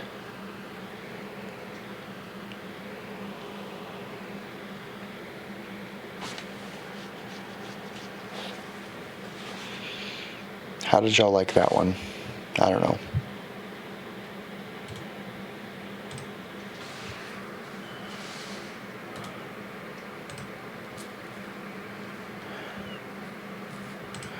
That's what happens. Terrible, ironic consequences.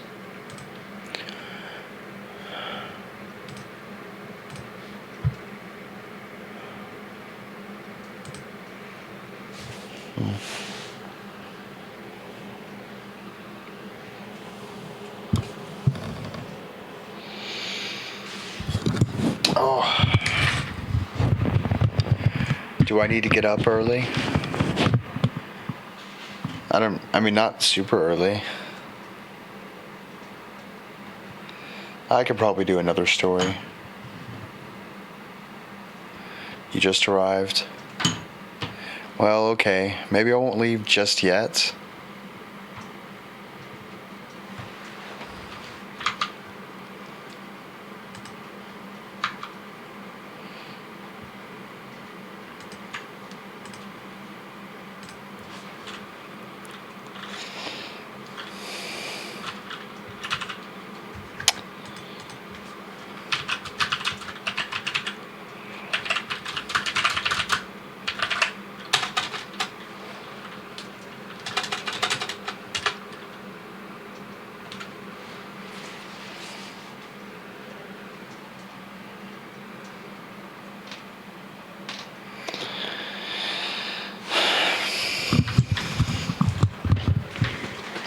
I think I'm done telling stories, though.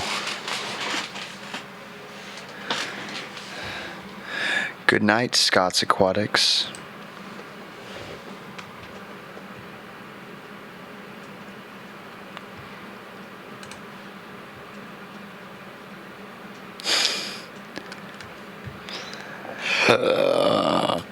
Excuse me. So does that mean you have to leave now, Julie? You can't hear the last one?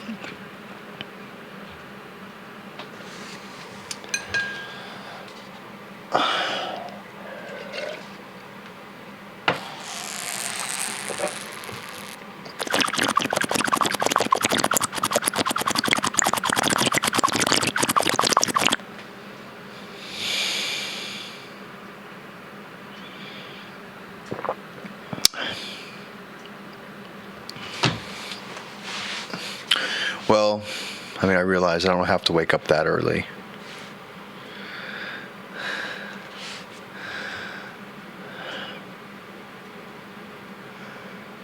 Let me...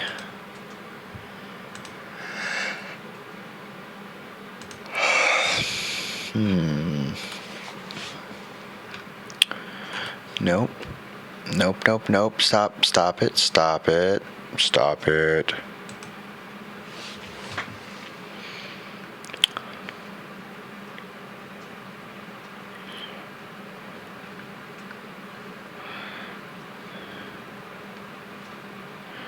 The shepherd's cross. The shepherd crane. Cane. The shepherd cane. Oh, it's another pretty alright one. Well, let's see. Demonetized. First bong sounds. Aww. Well, I'm demonetized. It looks like you guys have to start super chatting me.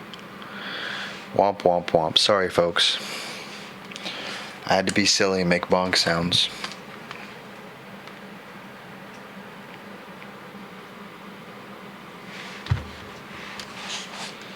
Hang on 1 second.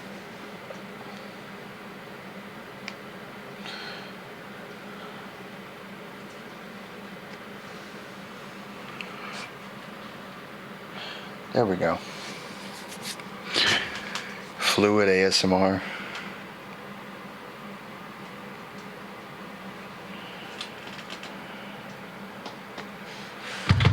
All right. This is the shepherd cane. Let's see if I can get this into the doobly-doos.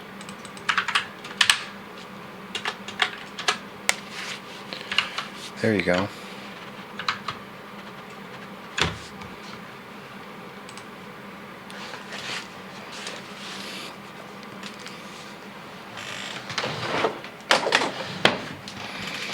Give me 1 second, though.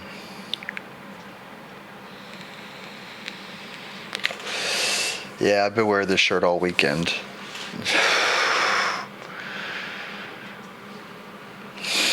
I'm not going in. Priscilla with the $5 super chat. Thank you, Priscilla. Oh, I've got another story coming.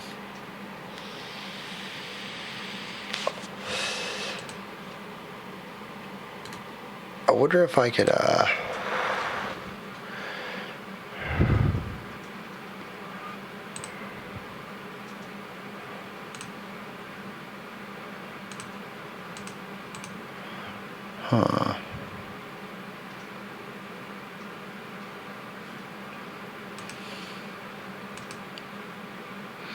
I didn't see there was a super chat option. Yeah, I'm monetized now. Freaking YouTube pays me, sort of. Well, y'all pay me, and then YouTube takes their cut. And then I make like 0.03 cents off of every ad or something.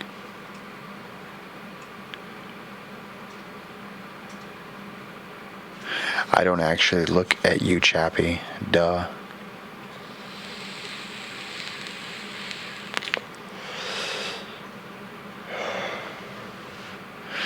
Yeah, it was. It's just the weekend shirt. It's just, that's what single guys do sometimes. That's what I do. I didn't want to have to dirty a shirt if I'm not going out. And I didn't have to leave other than the night of going out. So.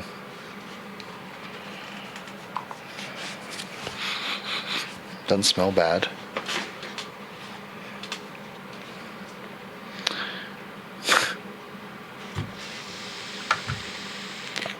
Now, if I smoked cigarettes, I wouldn't be able to wear this shirt because it would smell to high heaven.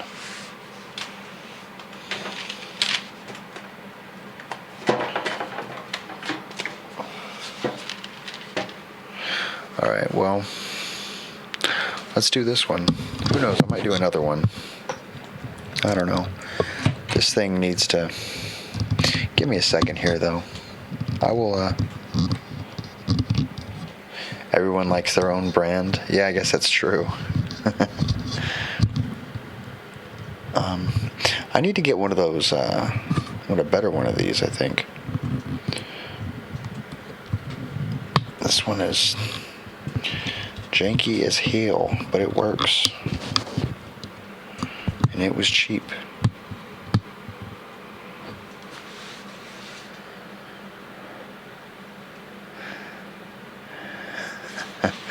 All right, well, I smell like deodorant, I think.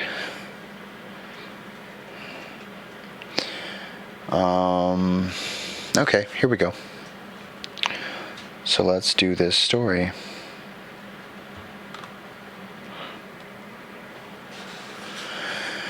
My girlfriend and I have this special spot. It's nice, My girlfriend and I have this special spot. This nice little place that serves up food, drinks, and amateur stage performances. They named it the Stage Harbor Dinner Theater. It used to be a loading dock, but was once a place for blue-collared grunt workers, is now a quaint setting to showcase local talent.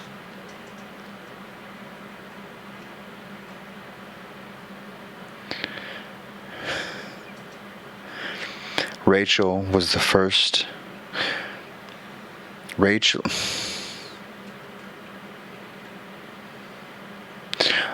and I first laid eyes on each other there and have made it an unspoken rule that we learn at least once a month.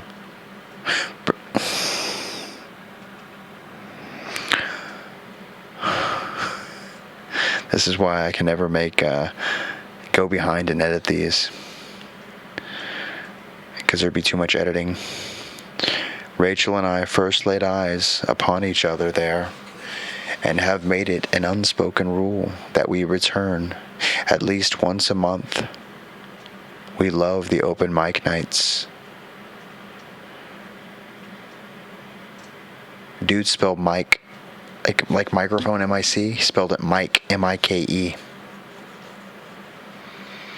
Our small town doesn't seem to have many serious artists, and yet we have one person with dreams far larger than those of simple residences. Jeffrey Buttfellows. He aspires more than anything to become a comedian. For years, we have watched in discomfort as Jeffrey leaps out of the red curtains and smiles and self-assurance. He joyously grabs the microphone and proceeds to tell the unfunniest jokes imaginable. His intentions are so sincere and his confidence is so undeserved that the setup's so horribly timed that even laughing out of politeness is impossible. Most of the audience has become exasperated at this point. Whether his rusted Ford pickup can be seen in the parking lot of the dinner theater. Whenever his rusted pickup truck can be seen in the parking lot of the dinner theater loses businesses. His shows always end the same fashion. Whether he's getting over-heckled and hisses by the audience, this old-fashioned vaudevillian shepherd's crane comes out from the side of the curtain and pulls him back by the neck. The audience usually gives the shepherd's crook lavish applause as soon as he applauds him. God bless it, I can't read. The audience usually gives the shepherd's crook lavish applause as soon as it hooks him. That stick has undoubtedly saved Jeffrey and his spectators from further humiliation on countless occasions. I liked Jeff, though. A true artist with absolutely zero support, he's able to go out there and shoot off his dream. Shoot for his dream.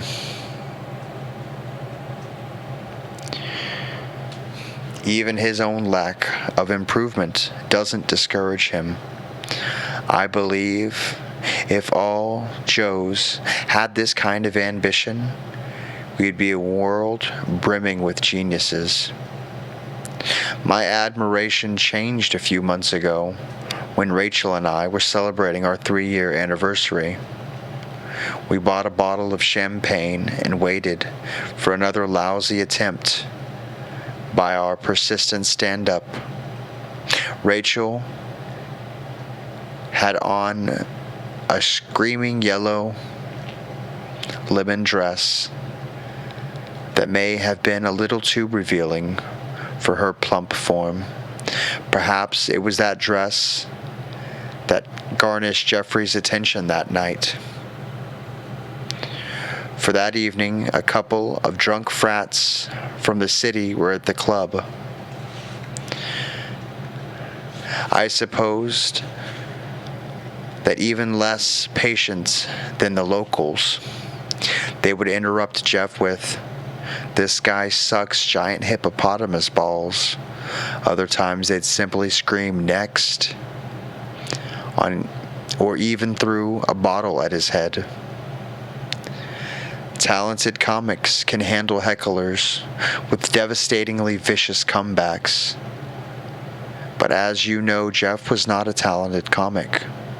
Realizing his material was unfit for these city boys, he looked around for something he could make funny. He saw it. Rachel. All 4'11" and 220 pounds of her. He started making fun of her size. She was silent and chuckled quietly with poorly disguised hurt on her face, while the rest of the audience roared with laughter. This went on for 20 agonizing minutes, as if he had been planning it all in his head all these years. Eventually, he exhausted himself of fat jokes and moved on to more neutral subjects, which left his listeners hot and bothered. Once more, the shepherd's crane materialized behind the curtain and relieved him.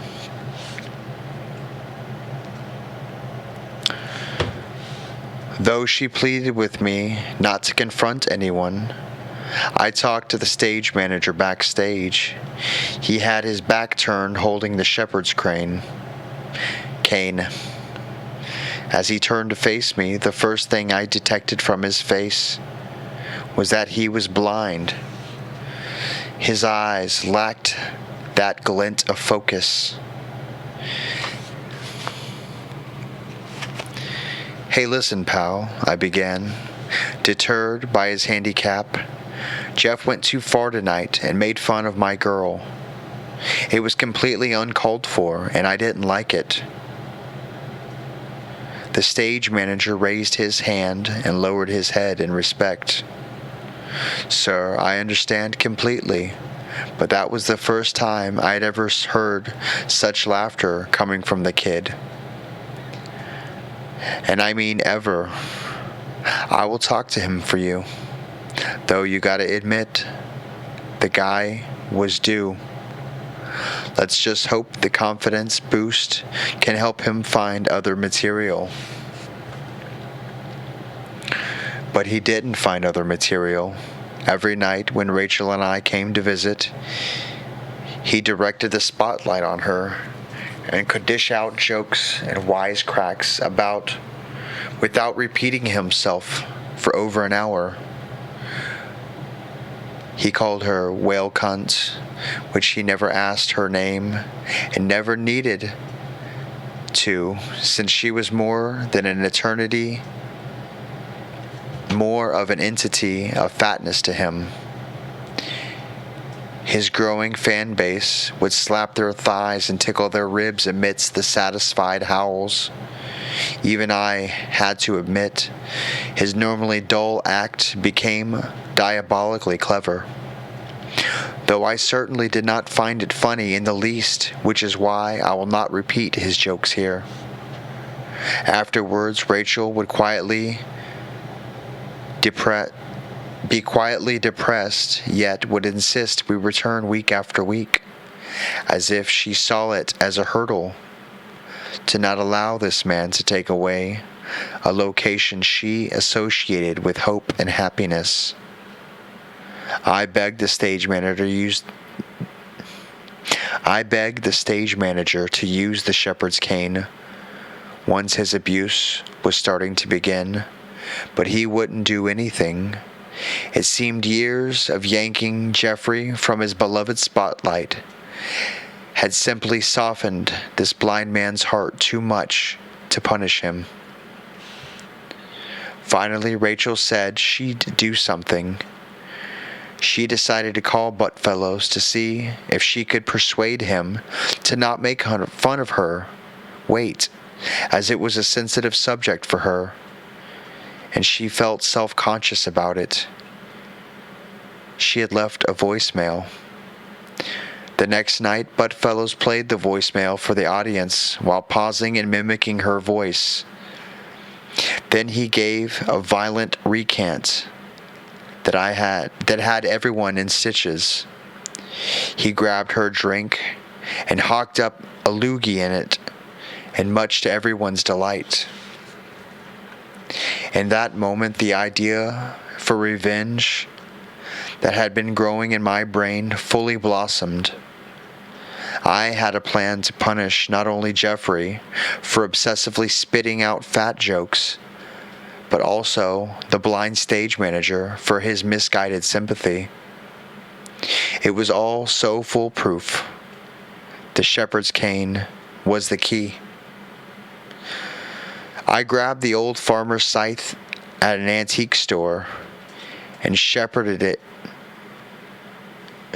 it until paper could be sliced from its own weight when rested upon its blade.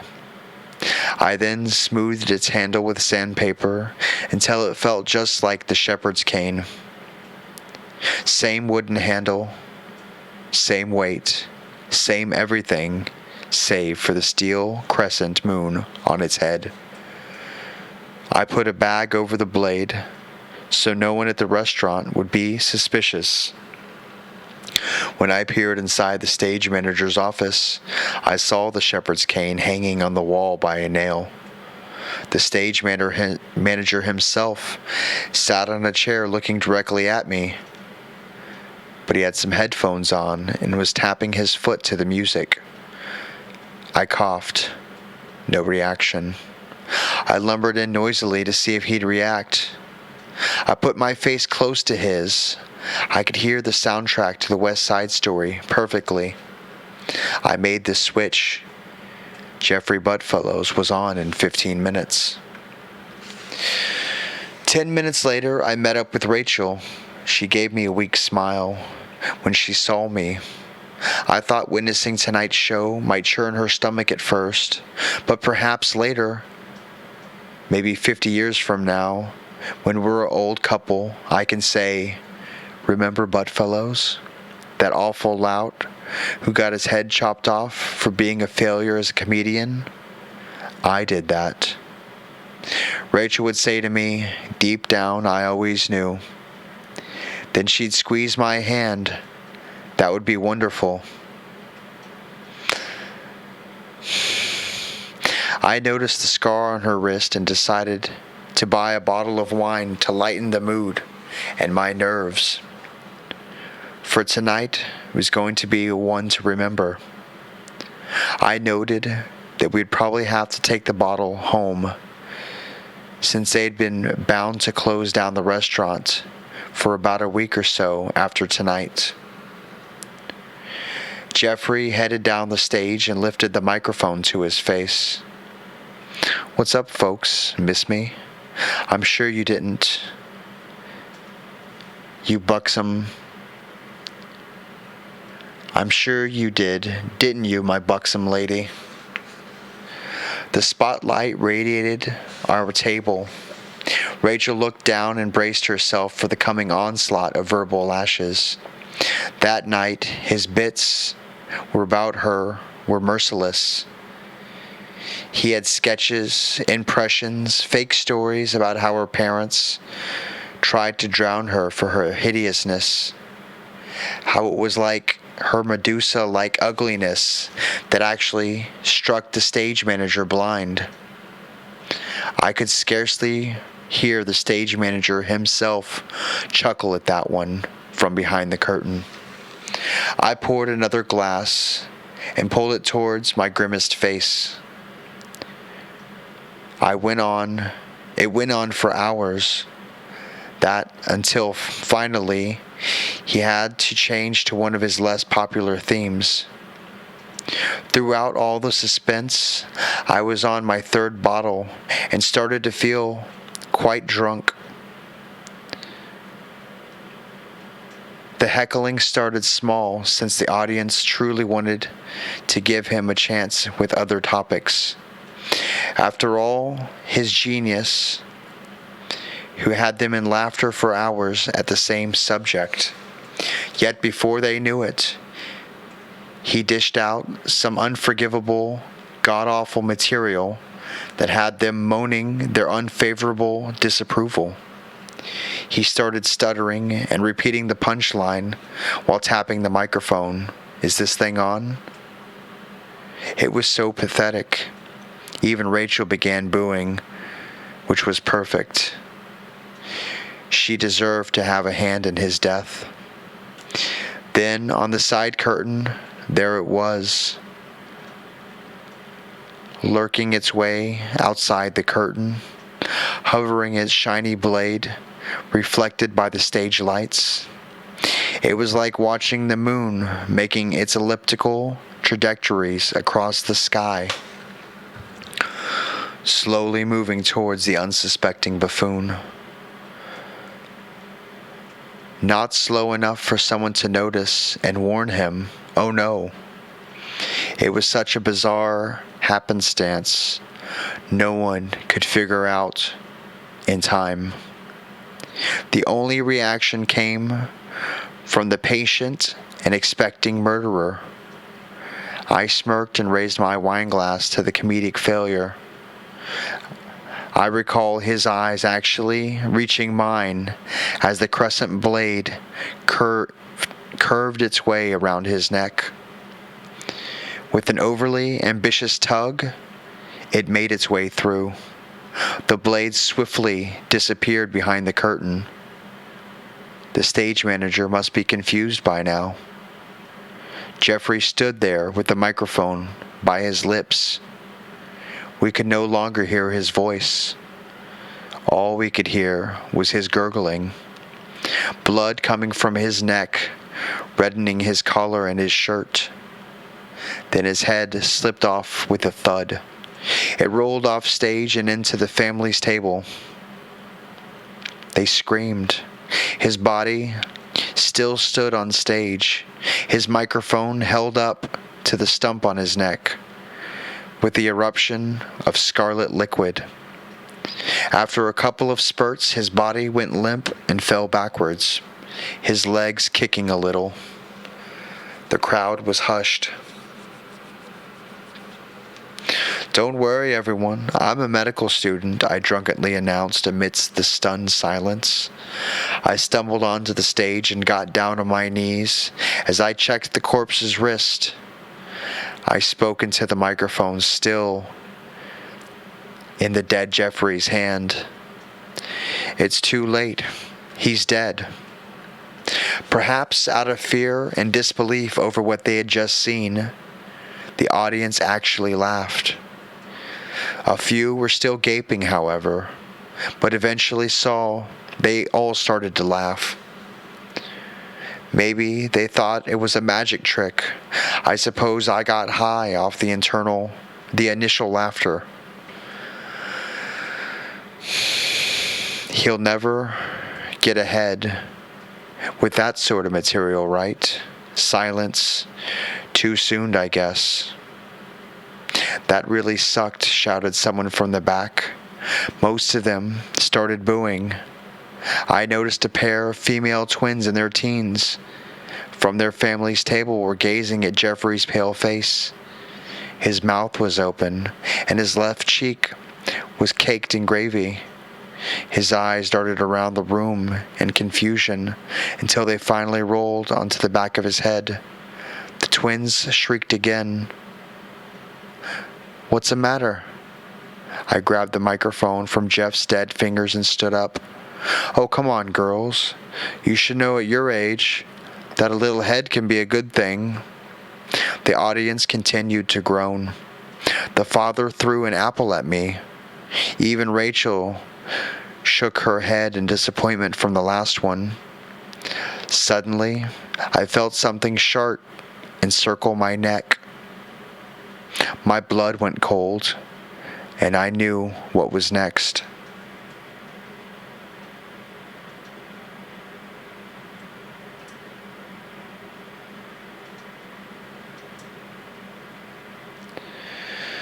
Well, no, there's not really spelling errors. That was me speaking errors. That was just me reading poorly.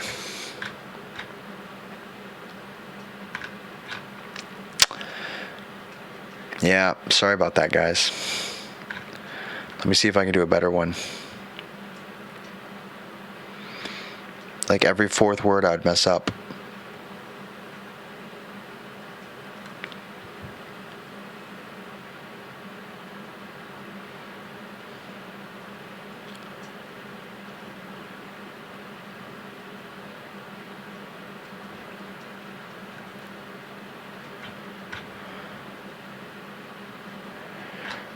Let me see.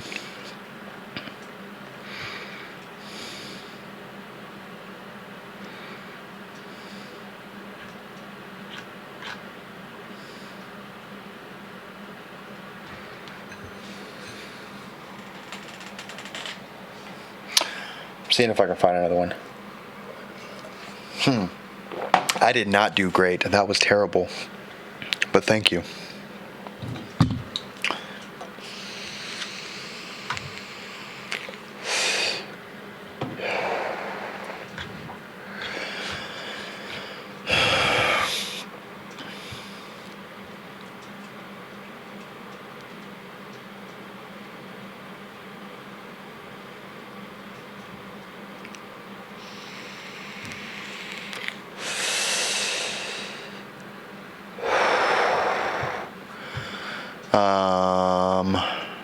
Trying to look for another one.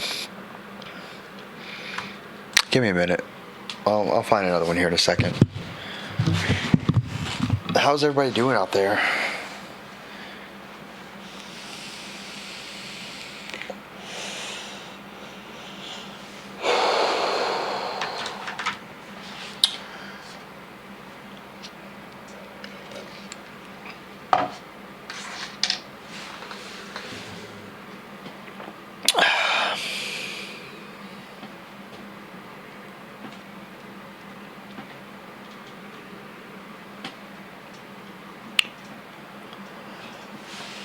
Yeah, I stumble when I speak sometime, or when I read. You look at a word, you read ahead, then your mind replaces words. It happens. Not all of them are good.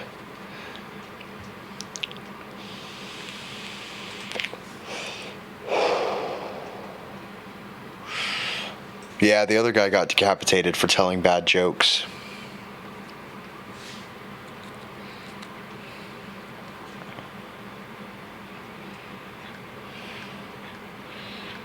This one's 11 minutes long, but if it's good...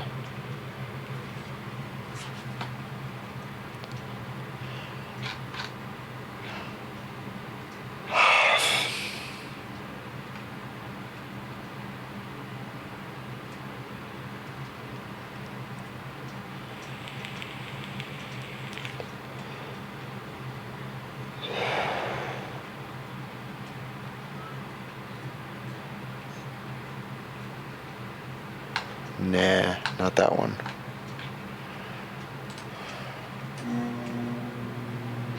Ever read The Sturgeon of Crownthorn? No. What's that? Let me see.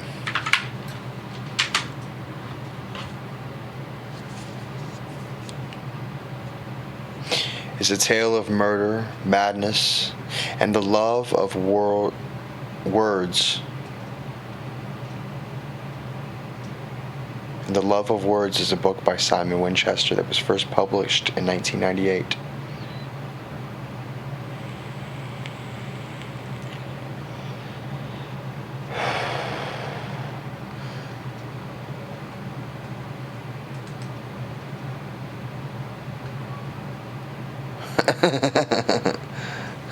Julie, that was funny. Yeah, I'm pretty sure that's a pretty good dictionary too.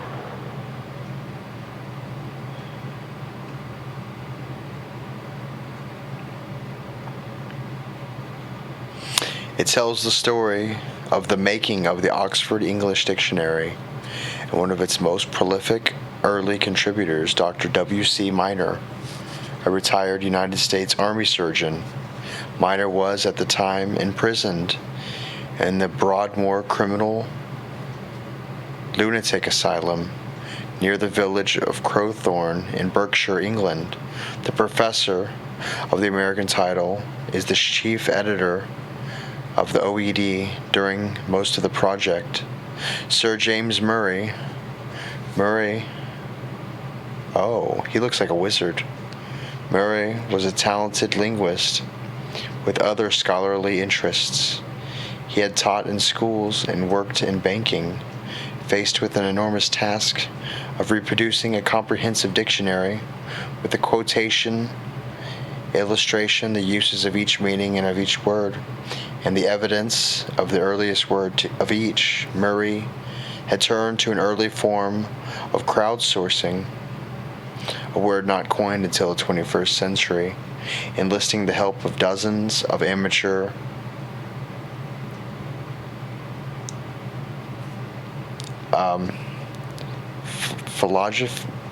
people that liked words as volunteer researchers.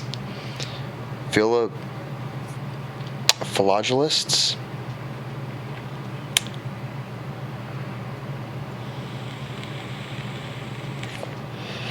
Huh. I didn't mean for it to be. No, like I read it as like someone says something and you want to contribute. Like, yeah, that's a pretty good dictionary. I've heard of that one. Like, I don't know.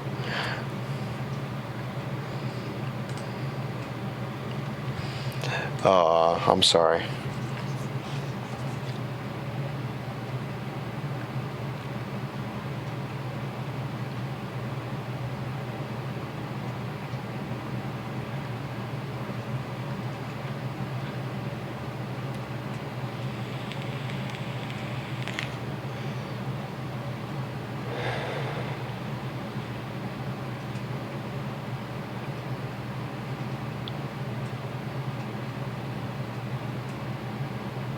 Y'all want a real sad one? Like a really sad one? It's only a couple minutes long. And it's got like a 9. 9.0 out of 10.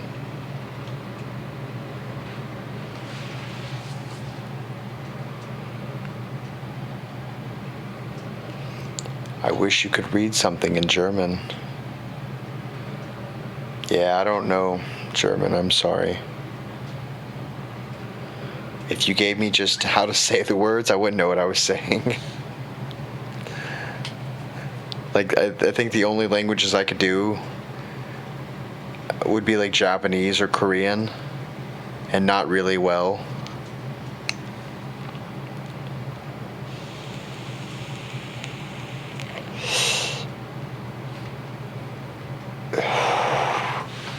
No dogs. No dogs. I'm watching my viewer count right now. Here is the story. The story is called An Open Letter to My Daughter's Killer. It's 2 minutes. Just survive this. Maybe I'll give you a nice one after this. We'll see. An Open Letter to My Daughter's Killer, written by Tobias Wade. An open letter to the killer of Samantha B. If you're somehow able to read this wherever you are now, know that I will find you. No father should have to watch their child lowered into the sacred silence of the earth. I don't know if there is a right age to die, but I do know this isn't 17. Better at birth before the eyes have filled with light and had learned to love so deeply. Better late into old age, when life's fleeting joys had been more than tasted. Better not at all. But a world where prayers are answered is a world where they are not needed, a world that isn't ours. All the hours I spent playing on the floor were wasted. All the faces and bad jokes I made to get a smile. All the music I played to inspire a song, or the books I read to inspire a dream, all wasted. I thought that was all it took to make a good parent, but I was wrong. I invested my entire life into this single purpose, but everything I had to give was not enough. I wasn't there when I was needed most, and nothing I've ever done, could ever do, will ever change that. The police found the knife you did it with in the woods where you dropped it. It was a slow death, they told me, but passing out would have avoided most of the pain. I wondered if you regretted it as soon as your blade entered the skin. Did you mean for it to dig so deep? Did you panic when the blood wouldn't stop? Did you call for help or struggle in vain to bandage the wound? Or were you too ashamed? I wonder if you planned to kill it all, or whether time was flying too fast and your blood pouring out too loud, and you didn't know how to make it stop until it was too late. Were you thinking of anyone but yourself when you did it? I don't know what private torment brought you to this point, but taking a life will never cease that pain. The pain is passed from one person to the next, enduring past life, past death, past mortal strength to bear, until the day long after you're gone, when the next victim sees the sun dawn without light or warmth, and all sounds and colors bleed into the endless gray. And then that sun will set too, passing on your pain once again. You must think I hate you. I don't think anyone would blame me if I did. I hate that you destroyed my family, but I forgive you for everything. You may not believe me, but I promise it's true. It's everything about this world that makes you into someone capable of such an act that I will never forgive. I still don't know why you killed yourself, Samantha. But if you're somehow able to read this, know that I will find you, and somehow, someday, we will be together again.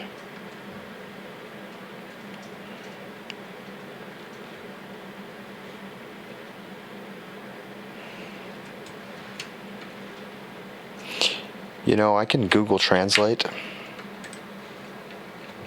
I'm going to do that. I told you that was kind of a sad one.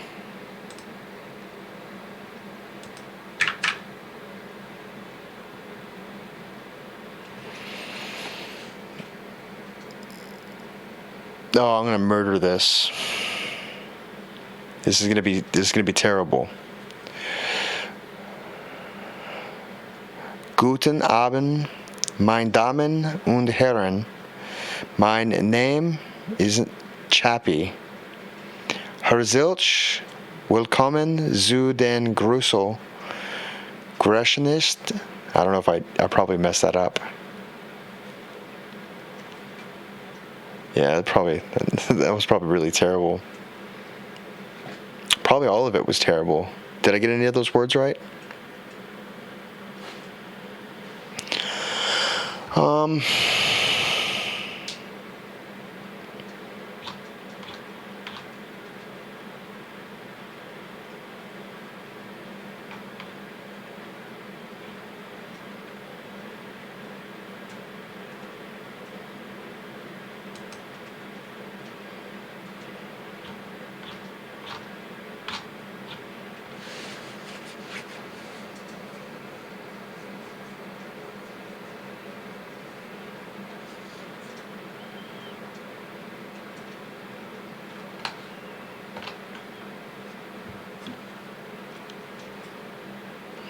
I got them all wrong.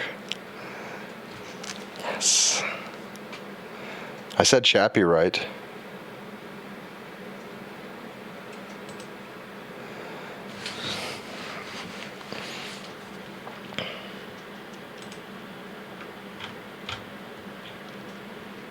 That's why I'm American. Let the Google lady read it for you. She will probably have helped you for sure. No, it was more fun to do it without Google that time. You know?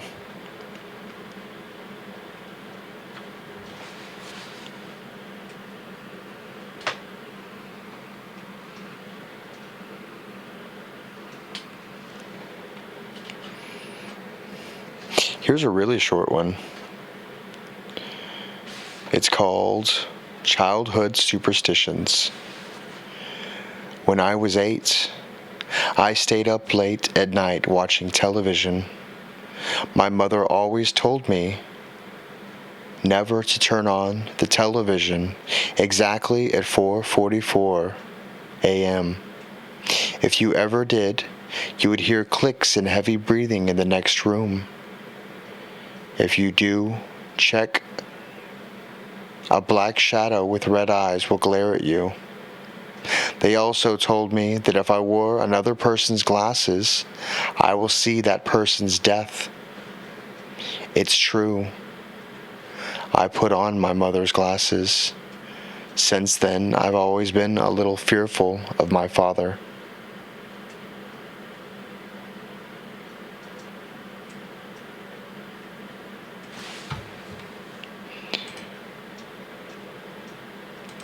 That's the only one that's spelled like an American.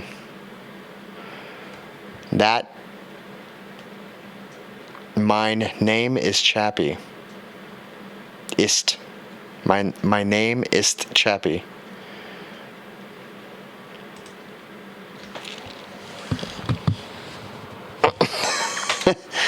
Oh.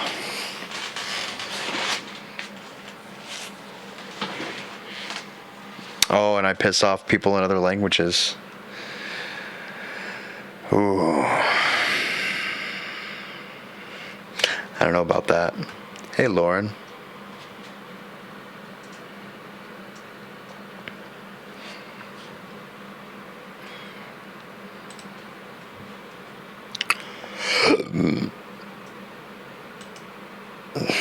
That was like a weird inside burp.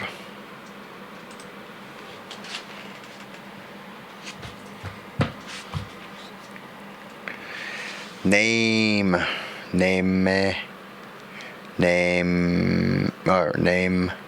Well, we don't do the E, it's name. Name is like name with NAM, but that'd be nom.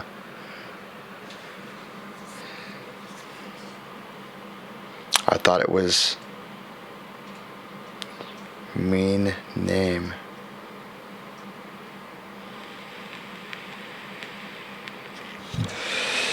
I don't know what y'all are talking about.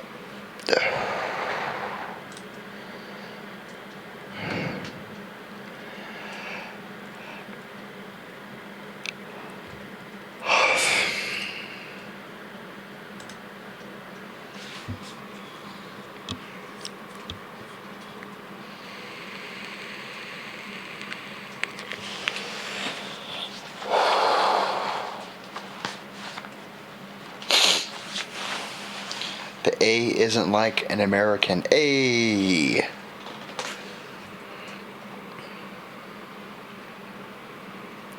Nam?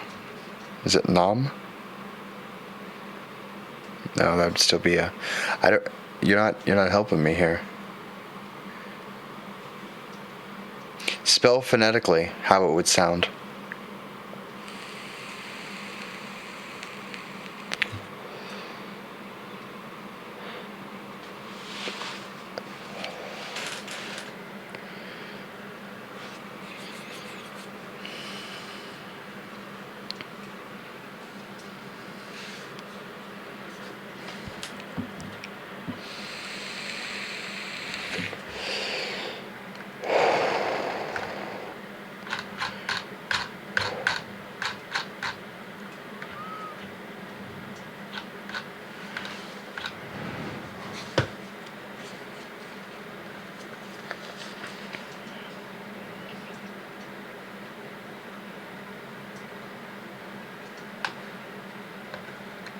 Like Nam. Name. Nam. Nam. That's all I'm getting.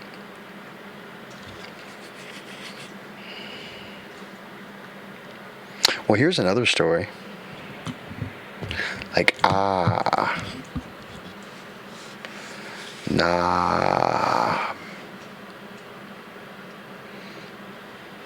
I don't know.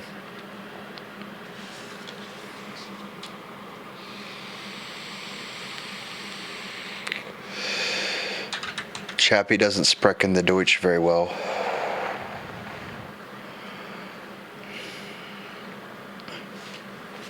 I apologize.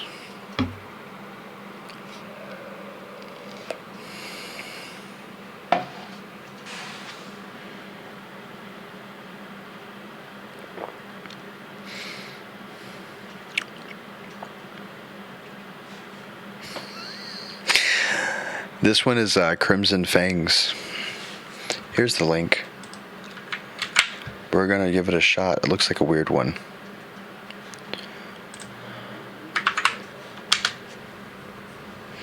Let's put this right there.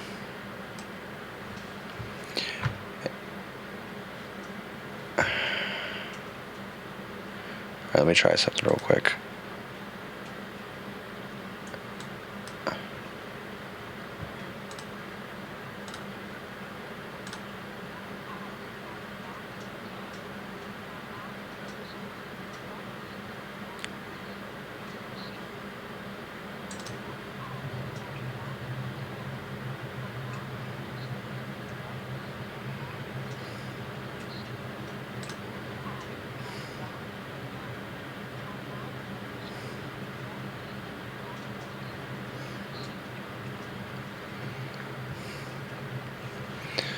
I mean, I had less of a problem speaking Japanese, but I barely remember my Japanese, so.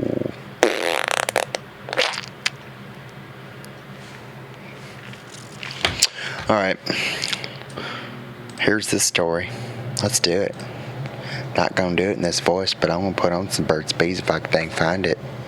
There it is.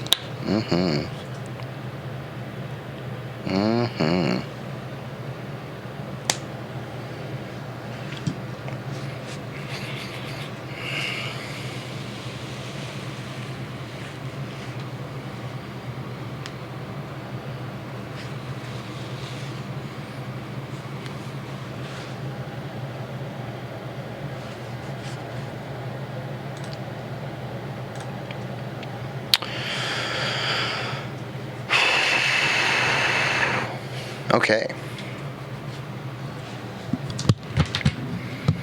I can already kind of tell where the story's going.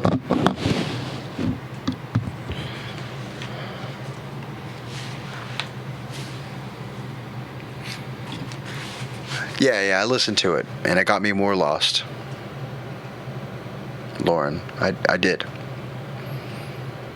It was like Guten Abend, and then it just, after that, it just...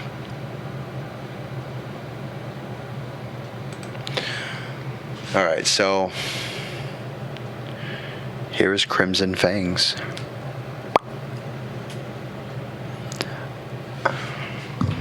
Why am I leaning down?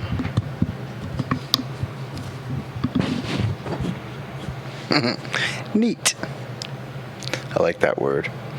You never want to hear a woman say neat when she sees your penis. I'm just going to say that. Neat. Like that's never Yes, I'm English too, so Chappy would probably read what I wrote with a completely different accent. It gets really confusing, even though we speak the same language.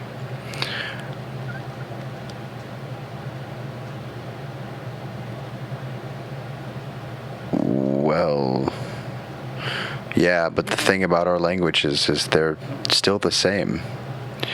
With like, aluminium instead, but,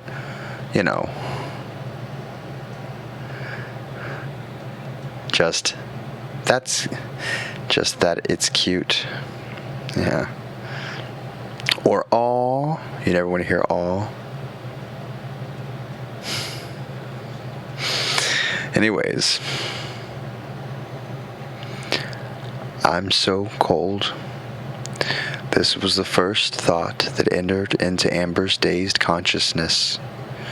Her eyelids flickered open to see nothing but hazy darkness around her. Moaning softly, she struggled to raise her body from the prone position she lay in. Wrapping her bare arms around herself in response to the strange chill that permeated the air.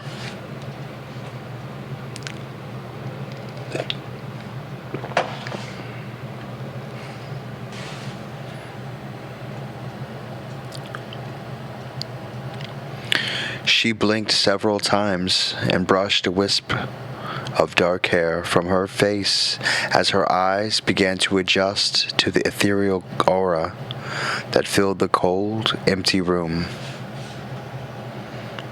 What? Where am I? How did I get here? She pushed herself up on one knee and shuddered. The room was cold. So cold. She had no memory of how she had gotten here. No memory of the past few hours.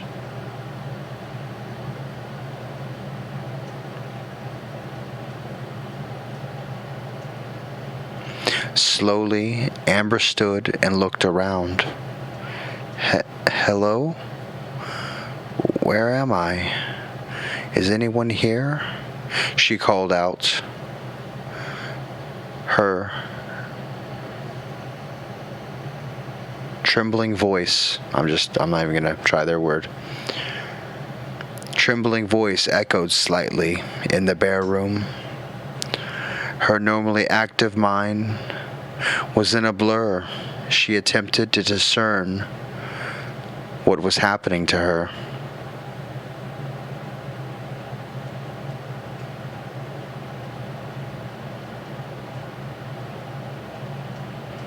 And in her confusion, an icy fear began to grip her.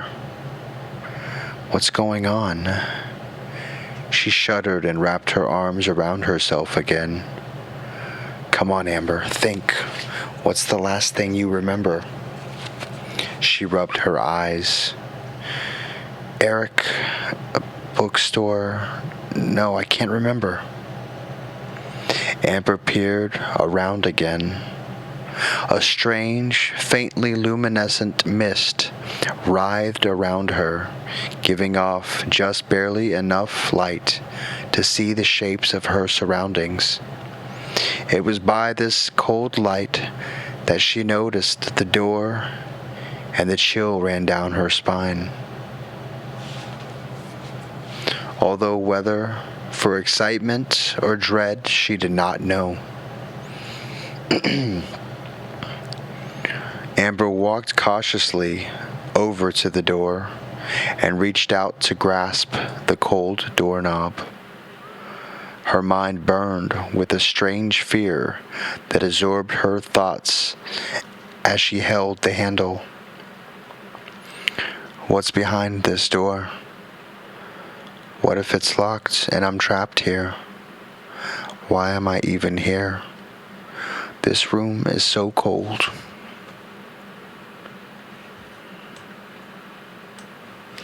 Her heart pounding, Amber braced herself and gripped the doorknob tighter, slowly twisting it and pushing the door open.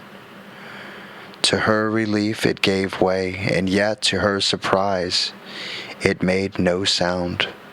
No squeaking of the hinges, no soft jingle as the doorknob turned in its socket, just silence. She swallowed the lump of anxiety in her throat and bit her lip as she pushed the silent door wide open and peered inside. She stepped out of the hallway and looked around. It was a hallway stretching for many yards on both ends. It reminded her of the halls in the old Victorian mansions, except this one was totally bare. No pictures, no statues, no houseplants, not even wallpaper, just dark, cold walls and doors. Dozens of doors lined each side of the hallway, each one identical and each one as dark and as silent as the one she had just stepped through. Amber shuddered and ventured again, her voice still shaky. Hello? Is anyone there? There was no answer except her voice reverberating along the dank walls. She clutched her arms and hugged herself tighter, her heart racing. Should I try to open one of these doors? Taking a cautious step further out, she reached towards the doorknob opposite her. However, before she grabbed hold of the handle, she froze. A chill of pure terror ripped through her spine. A sound had emanated from behind the door that she had just exited, a low, sibilant hiss.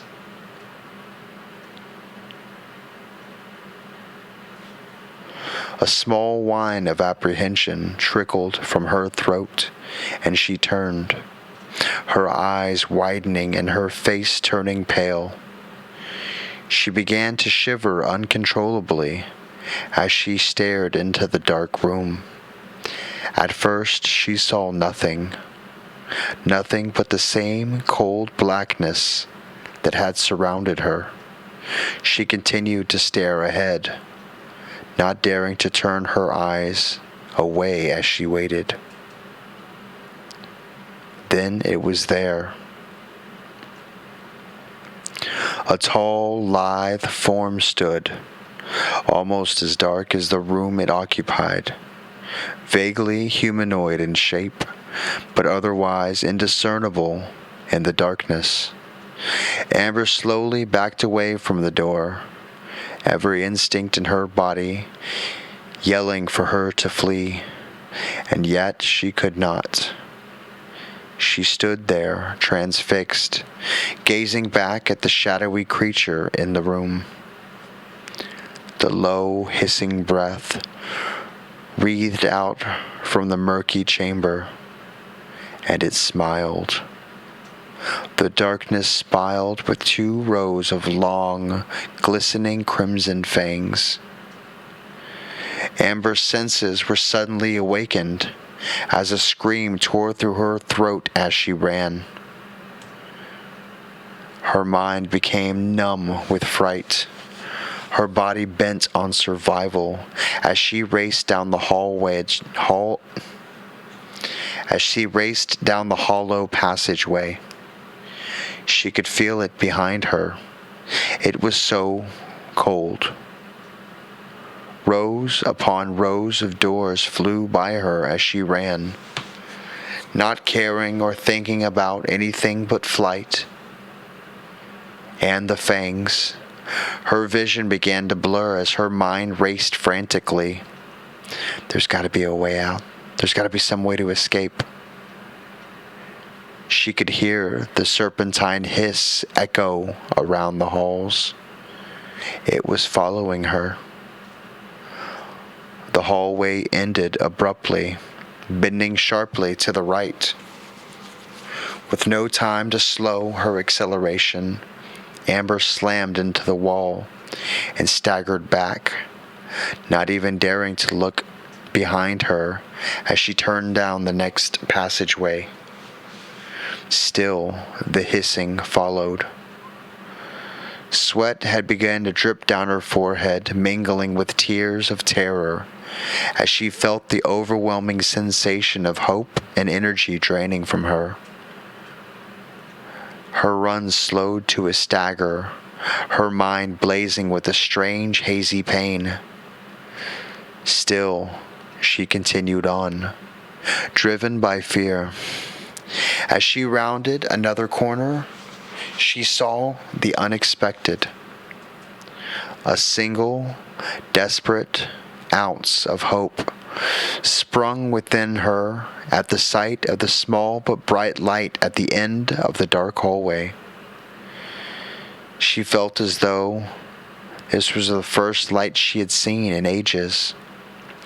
Amber didn't care where it led, as long as it took her away from here, away from the cold hissing, and from those glistening crimson fangs. With renewed energy, Amber began to sprint towards the light. The hissing continued.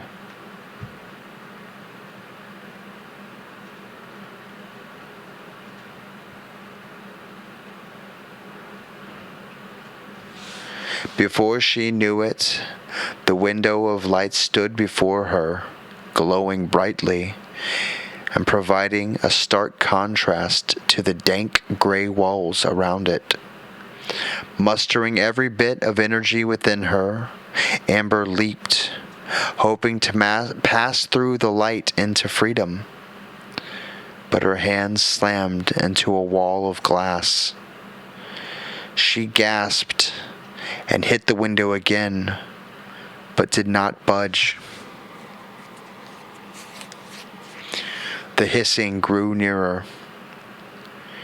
She pounded at the window, murmuring frantically under her breath, "What is going on? What is this?" It was so cold. Her brain cleared long enough to notice something behind the window. It was a man. He was looking at her. Her heart leaped for joy when she recognized him. "Eric!" she screamed. "Eric, it's me. Please open the window. Help me." But there came no response. Her fiancé simply sat staring at her, his expression once of grief, his eyes misted with tears. Amber smashed her fist against the window, pleading desperately, "Eric, please help me. It's coming. Please, please help me." Still, he made no reply. The hissing. Amber slumped to the floor, her fingernails scraping against the glass. As she slid down the window, tears streaming down her face, as her heart raced like a locomotive, as she curled up and wept. "Please, Eric, save me." The hissing grew nearer. Beep, beep, beep. Eric sat in the bright hospital room, listening to the never-ending heart monitor and staring solemnly the still and quiet body of his fiancée, Amber. She lay on the bed, her once beautiful and intelligent blue eyes glazed over in a state of comatose. It had been nearly 4 hours since they found her lying unconscious on the floor in the back room of Old Eldridge Bookshop, her eyes wide open in shock, and a small book resting in her hand. No one had any idea of what happened to her. The shopkeeper said she seemed perfectly all right when she had entered, and that she had been perusing. Try that again. No one had any idea of what had happened to her. The shopkeeper said that she seemed perfectly all right when she had entered, and that she had been perusing through a collection of antique books that they just received before she suddenly dropped without a sound. Of course, there was that book that she had been clutching, that small, strange, simply titled Crimson Fangs. What's so strange was that no author or publishing year was listed on it anywhere, not to mention the fact that the pages were totally blank. But then again, Amber liked those kinds of oddities. She was always collecting those rare misprints of old books that were only published for 1 month back in the 18th century. She was funny in that way. Eric sighed and once again grasped her hand. It was so cold. For all of the past 4 hours, he had sat patiently by her bedside, staring into her blank eyes, often talking to her, reminiscing about their times together, about their favorite stories, anything to wake her up from her state. But nothing helped. The doctors were puzzled about the fact that, other than being in coma, her body was healthy. Her breath and heart rate were normal, and there were no signs of a concussion, cardiac arrest, a stroke, anything. Eric reached out and tenderly brushed a strand of dark, silky hair from her face. She was so beautiful, even with her face frozen in a still, emotionless stare. He wanted to see her smile again. His thoughts were interrupted when the door opened. A doctor walked over and placed a gentle hand on Eric's shoulder. "You've been here for a long time. Perhaps you would take a break?" Eric swallowed back his dryness in his throat and stroked Amber's cold hand. Yes, of course. I just can't stand for her to be like this, all pale and..." He closed his eyes and shuddered before standing up. "You'll let me know if anything happens to her, right?"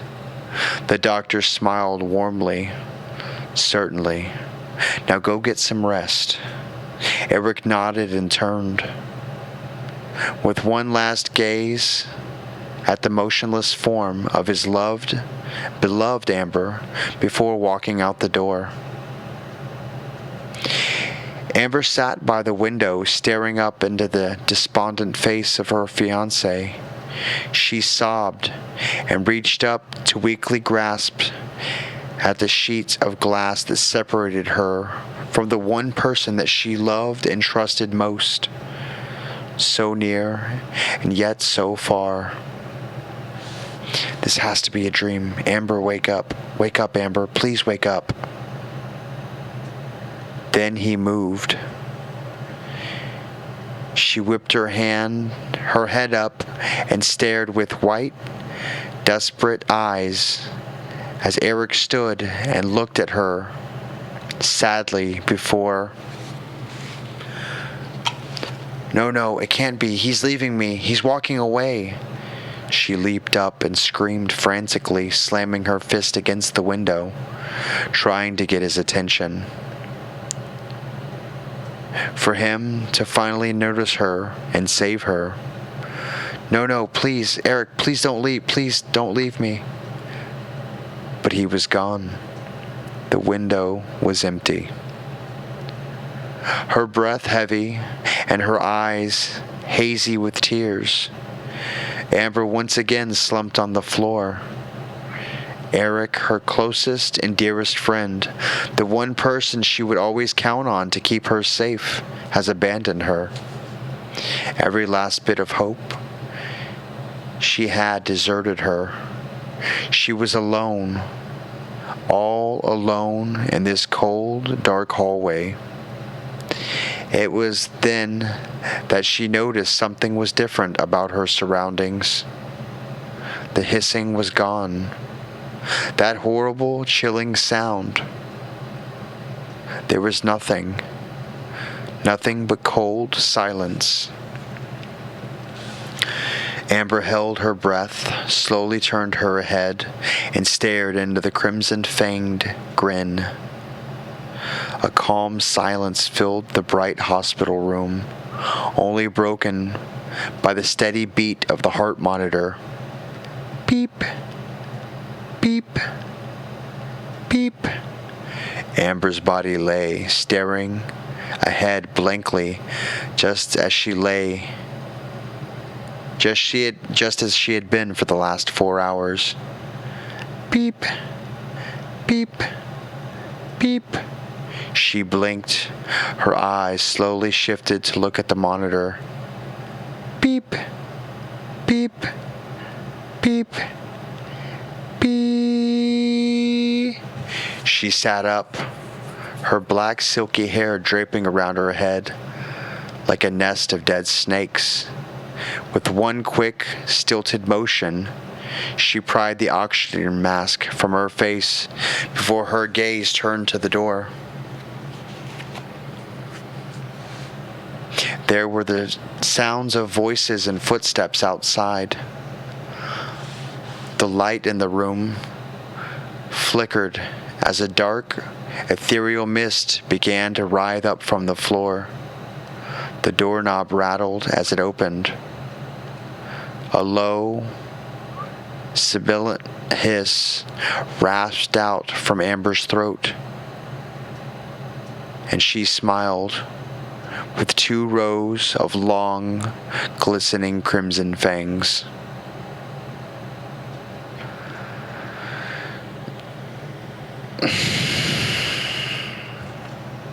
I didn't really get that one.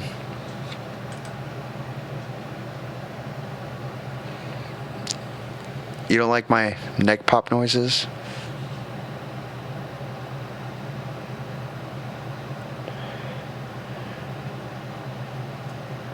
Interesting is a word I struggle with saying in English. Well, what happened to it? What happened to what? I don't know. And then he's like hopping after you with his pants around his ankles. Aww. Like, it's not neat, I'm telling you. Or she screams and runs away. You horribly misjudged the situation. Eric is evil. Oh, dang. Whatever. It's Eric's fault. I don't care. Jesus, no.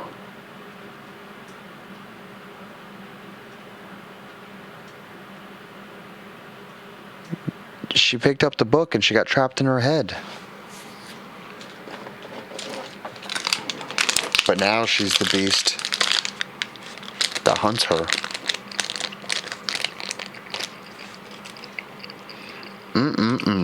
These gummy bears.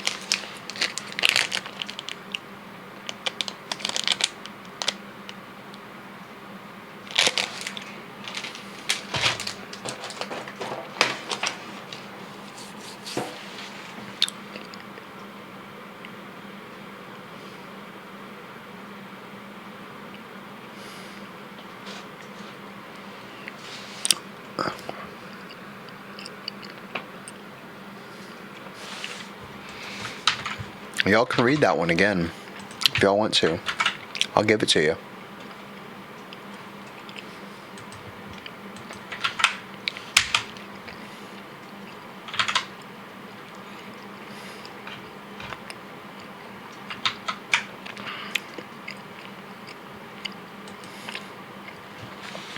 Julie's all judgmental and stuff.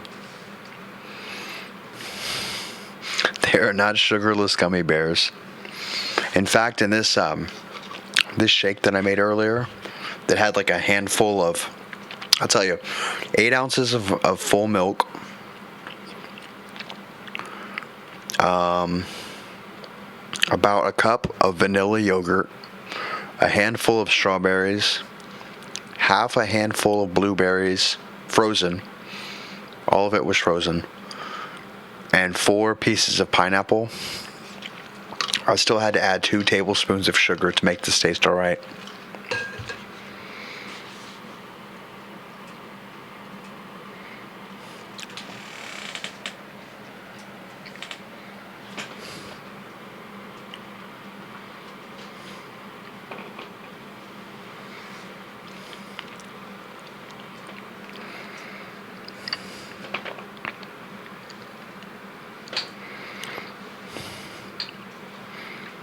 That's interesting, Priscilla. I couldn't help myself, I'm sorry.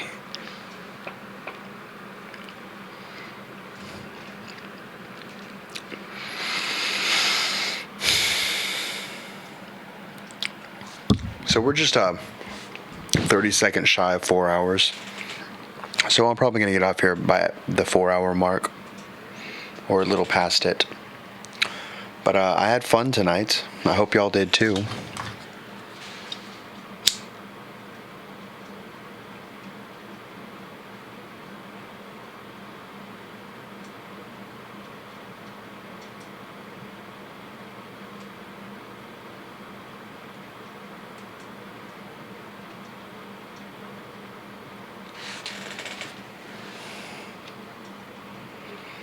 Ha! That is funny. That actually took off some of the solder.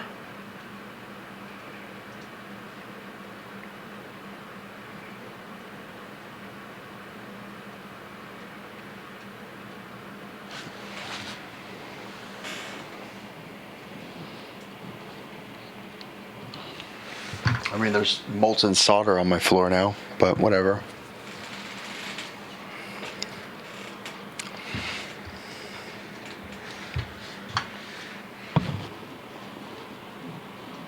Huh.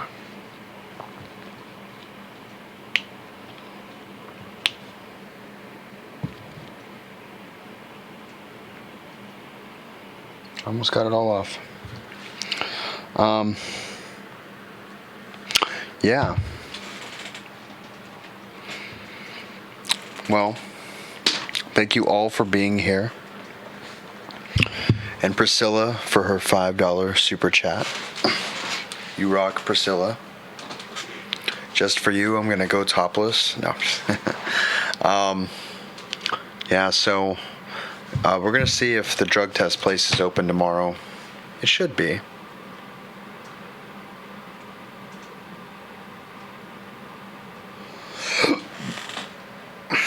Well, it's okay, Tinra. I really didn't have to leave right then. I just probably should, you know. But we still have like 16 people in here.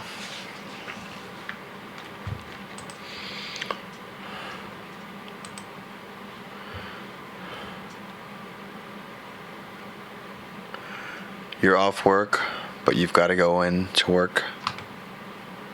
That doesn't make sense.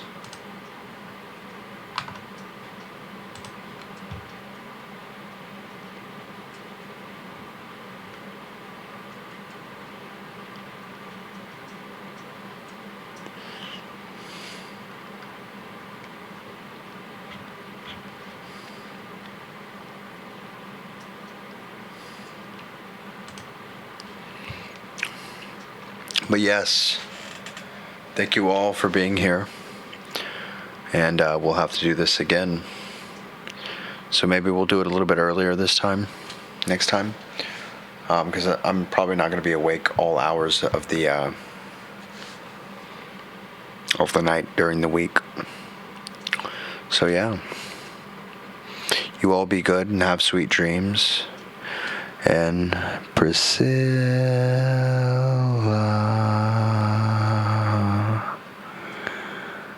Priscilla.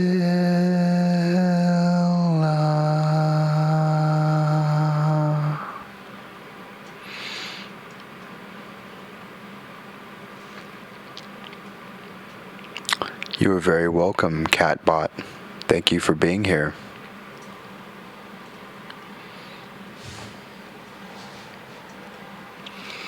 Tenra, you sleep well too. Thank you all to all my Patreons, which I actually have a few now. I got to start making an end screen. Hell nah. Let me see if I can do that real quick. Wait, what are we supposed to do all night? Rewatch my streams?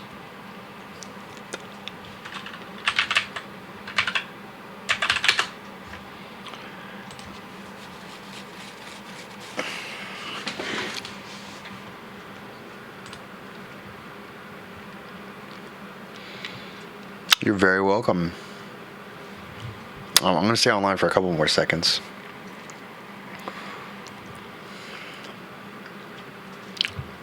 Because I got to make a...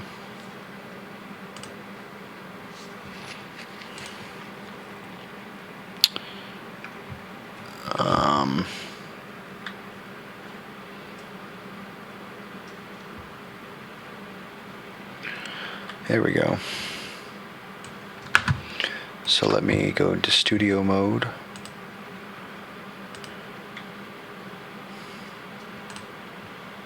No, don't need to add a new scene. Yeah. That one. Oh yeah, no, I need to add a new scene. My bad.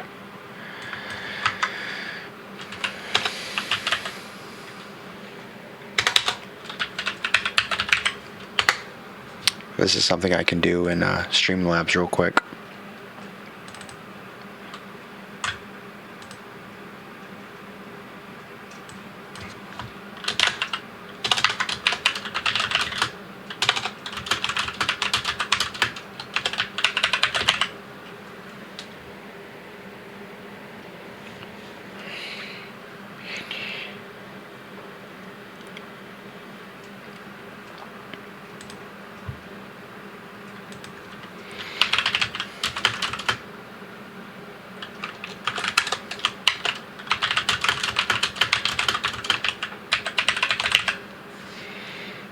And we're going to do Arial Black, and that font size is large. There we go, and we can center that. Just 1 second. We're going to get this. I should put these in a text file. It's fine.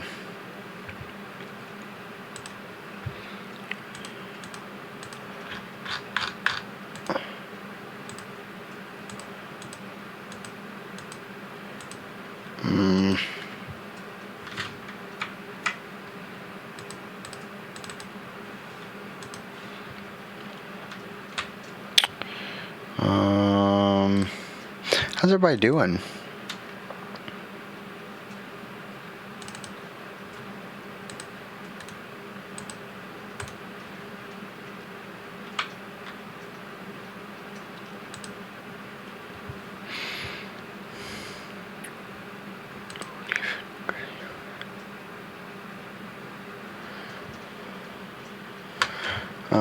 Give me 1 second. I gotta write text. Doobly doobly doo. I guess I could show you all this because it's y'all. So there we go, and then I gotta add text. And wait, let me do something real quick. Let me add my video capture. Okay. Oh, no, that's too big. There we go. And I can leave text, add a new source.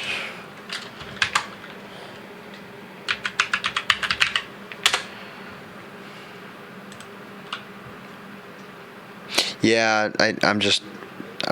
give me a second.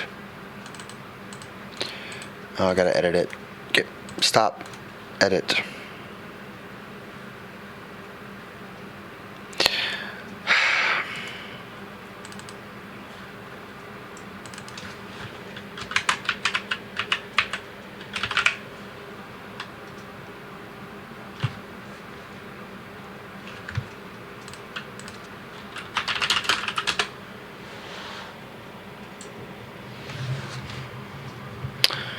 Yeah, I think I got it right that time. You can just chill your horses, Julie. You crazy butt. It's 3:33 in the morning. I'd have spell checked it.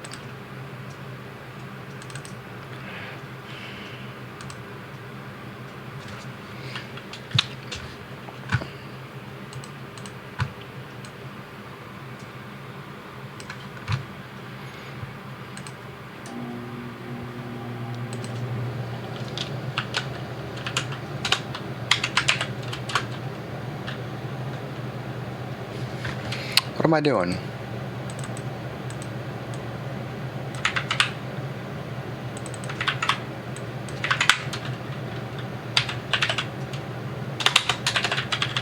Why your name gotta be so long? Patreon doesn't wanna. Can I?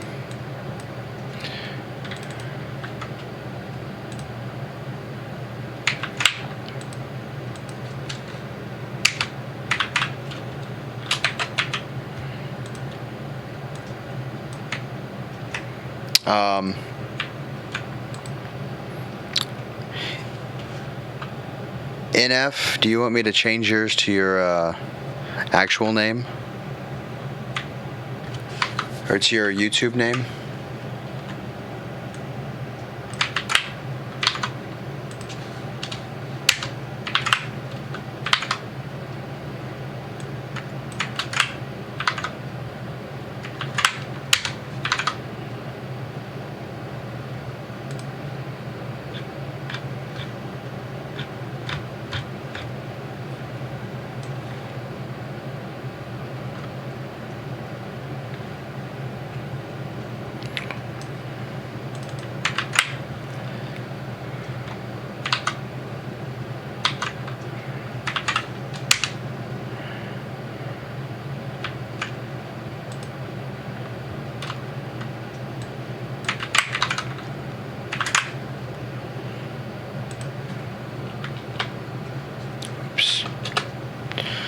Alright, and then I like Arial Black. We're gonna drag this right here. And we're gonna make y'all about that big. And y'all are gonna be in red.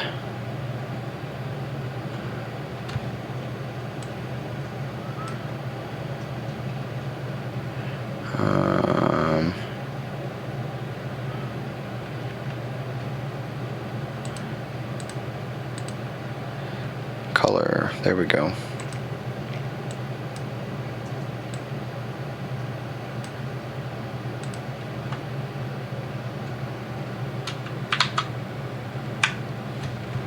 So there we go. Until I find a more elegant way to do that.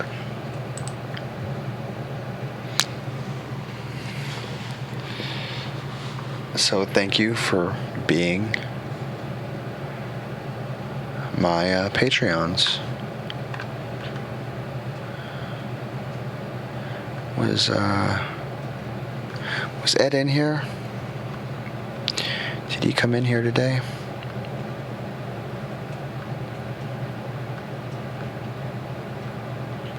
No, I don't think so.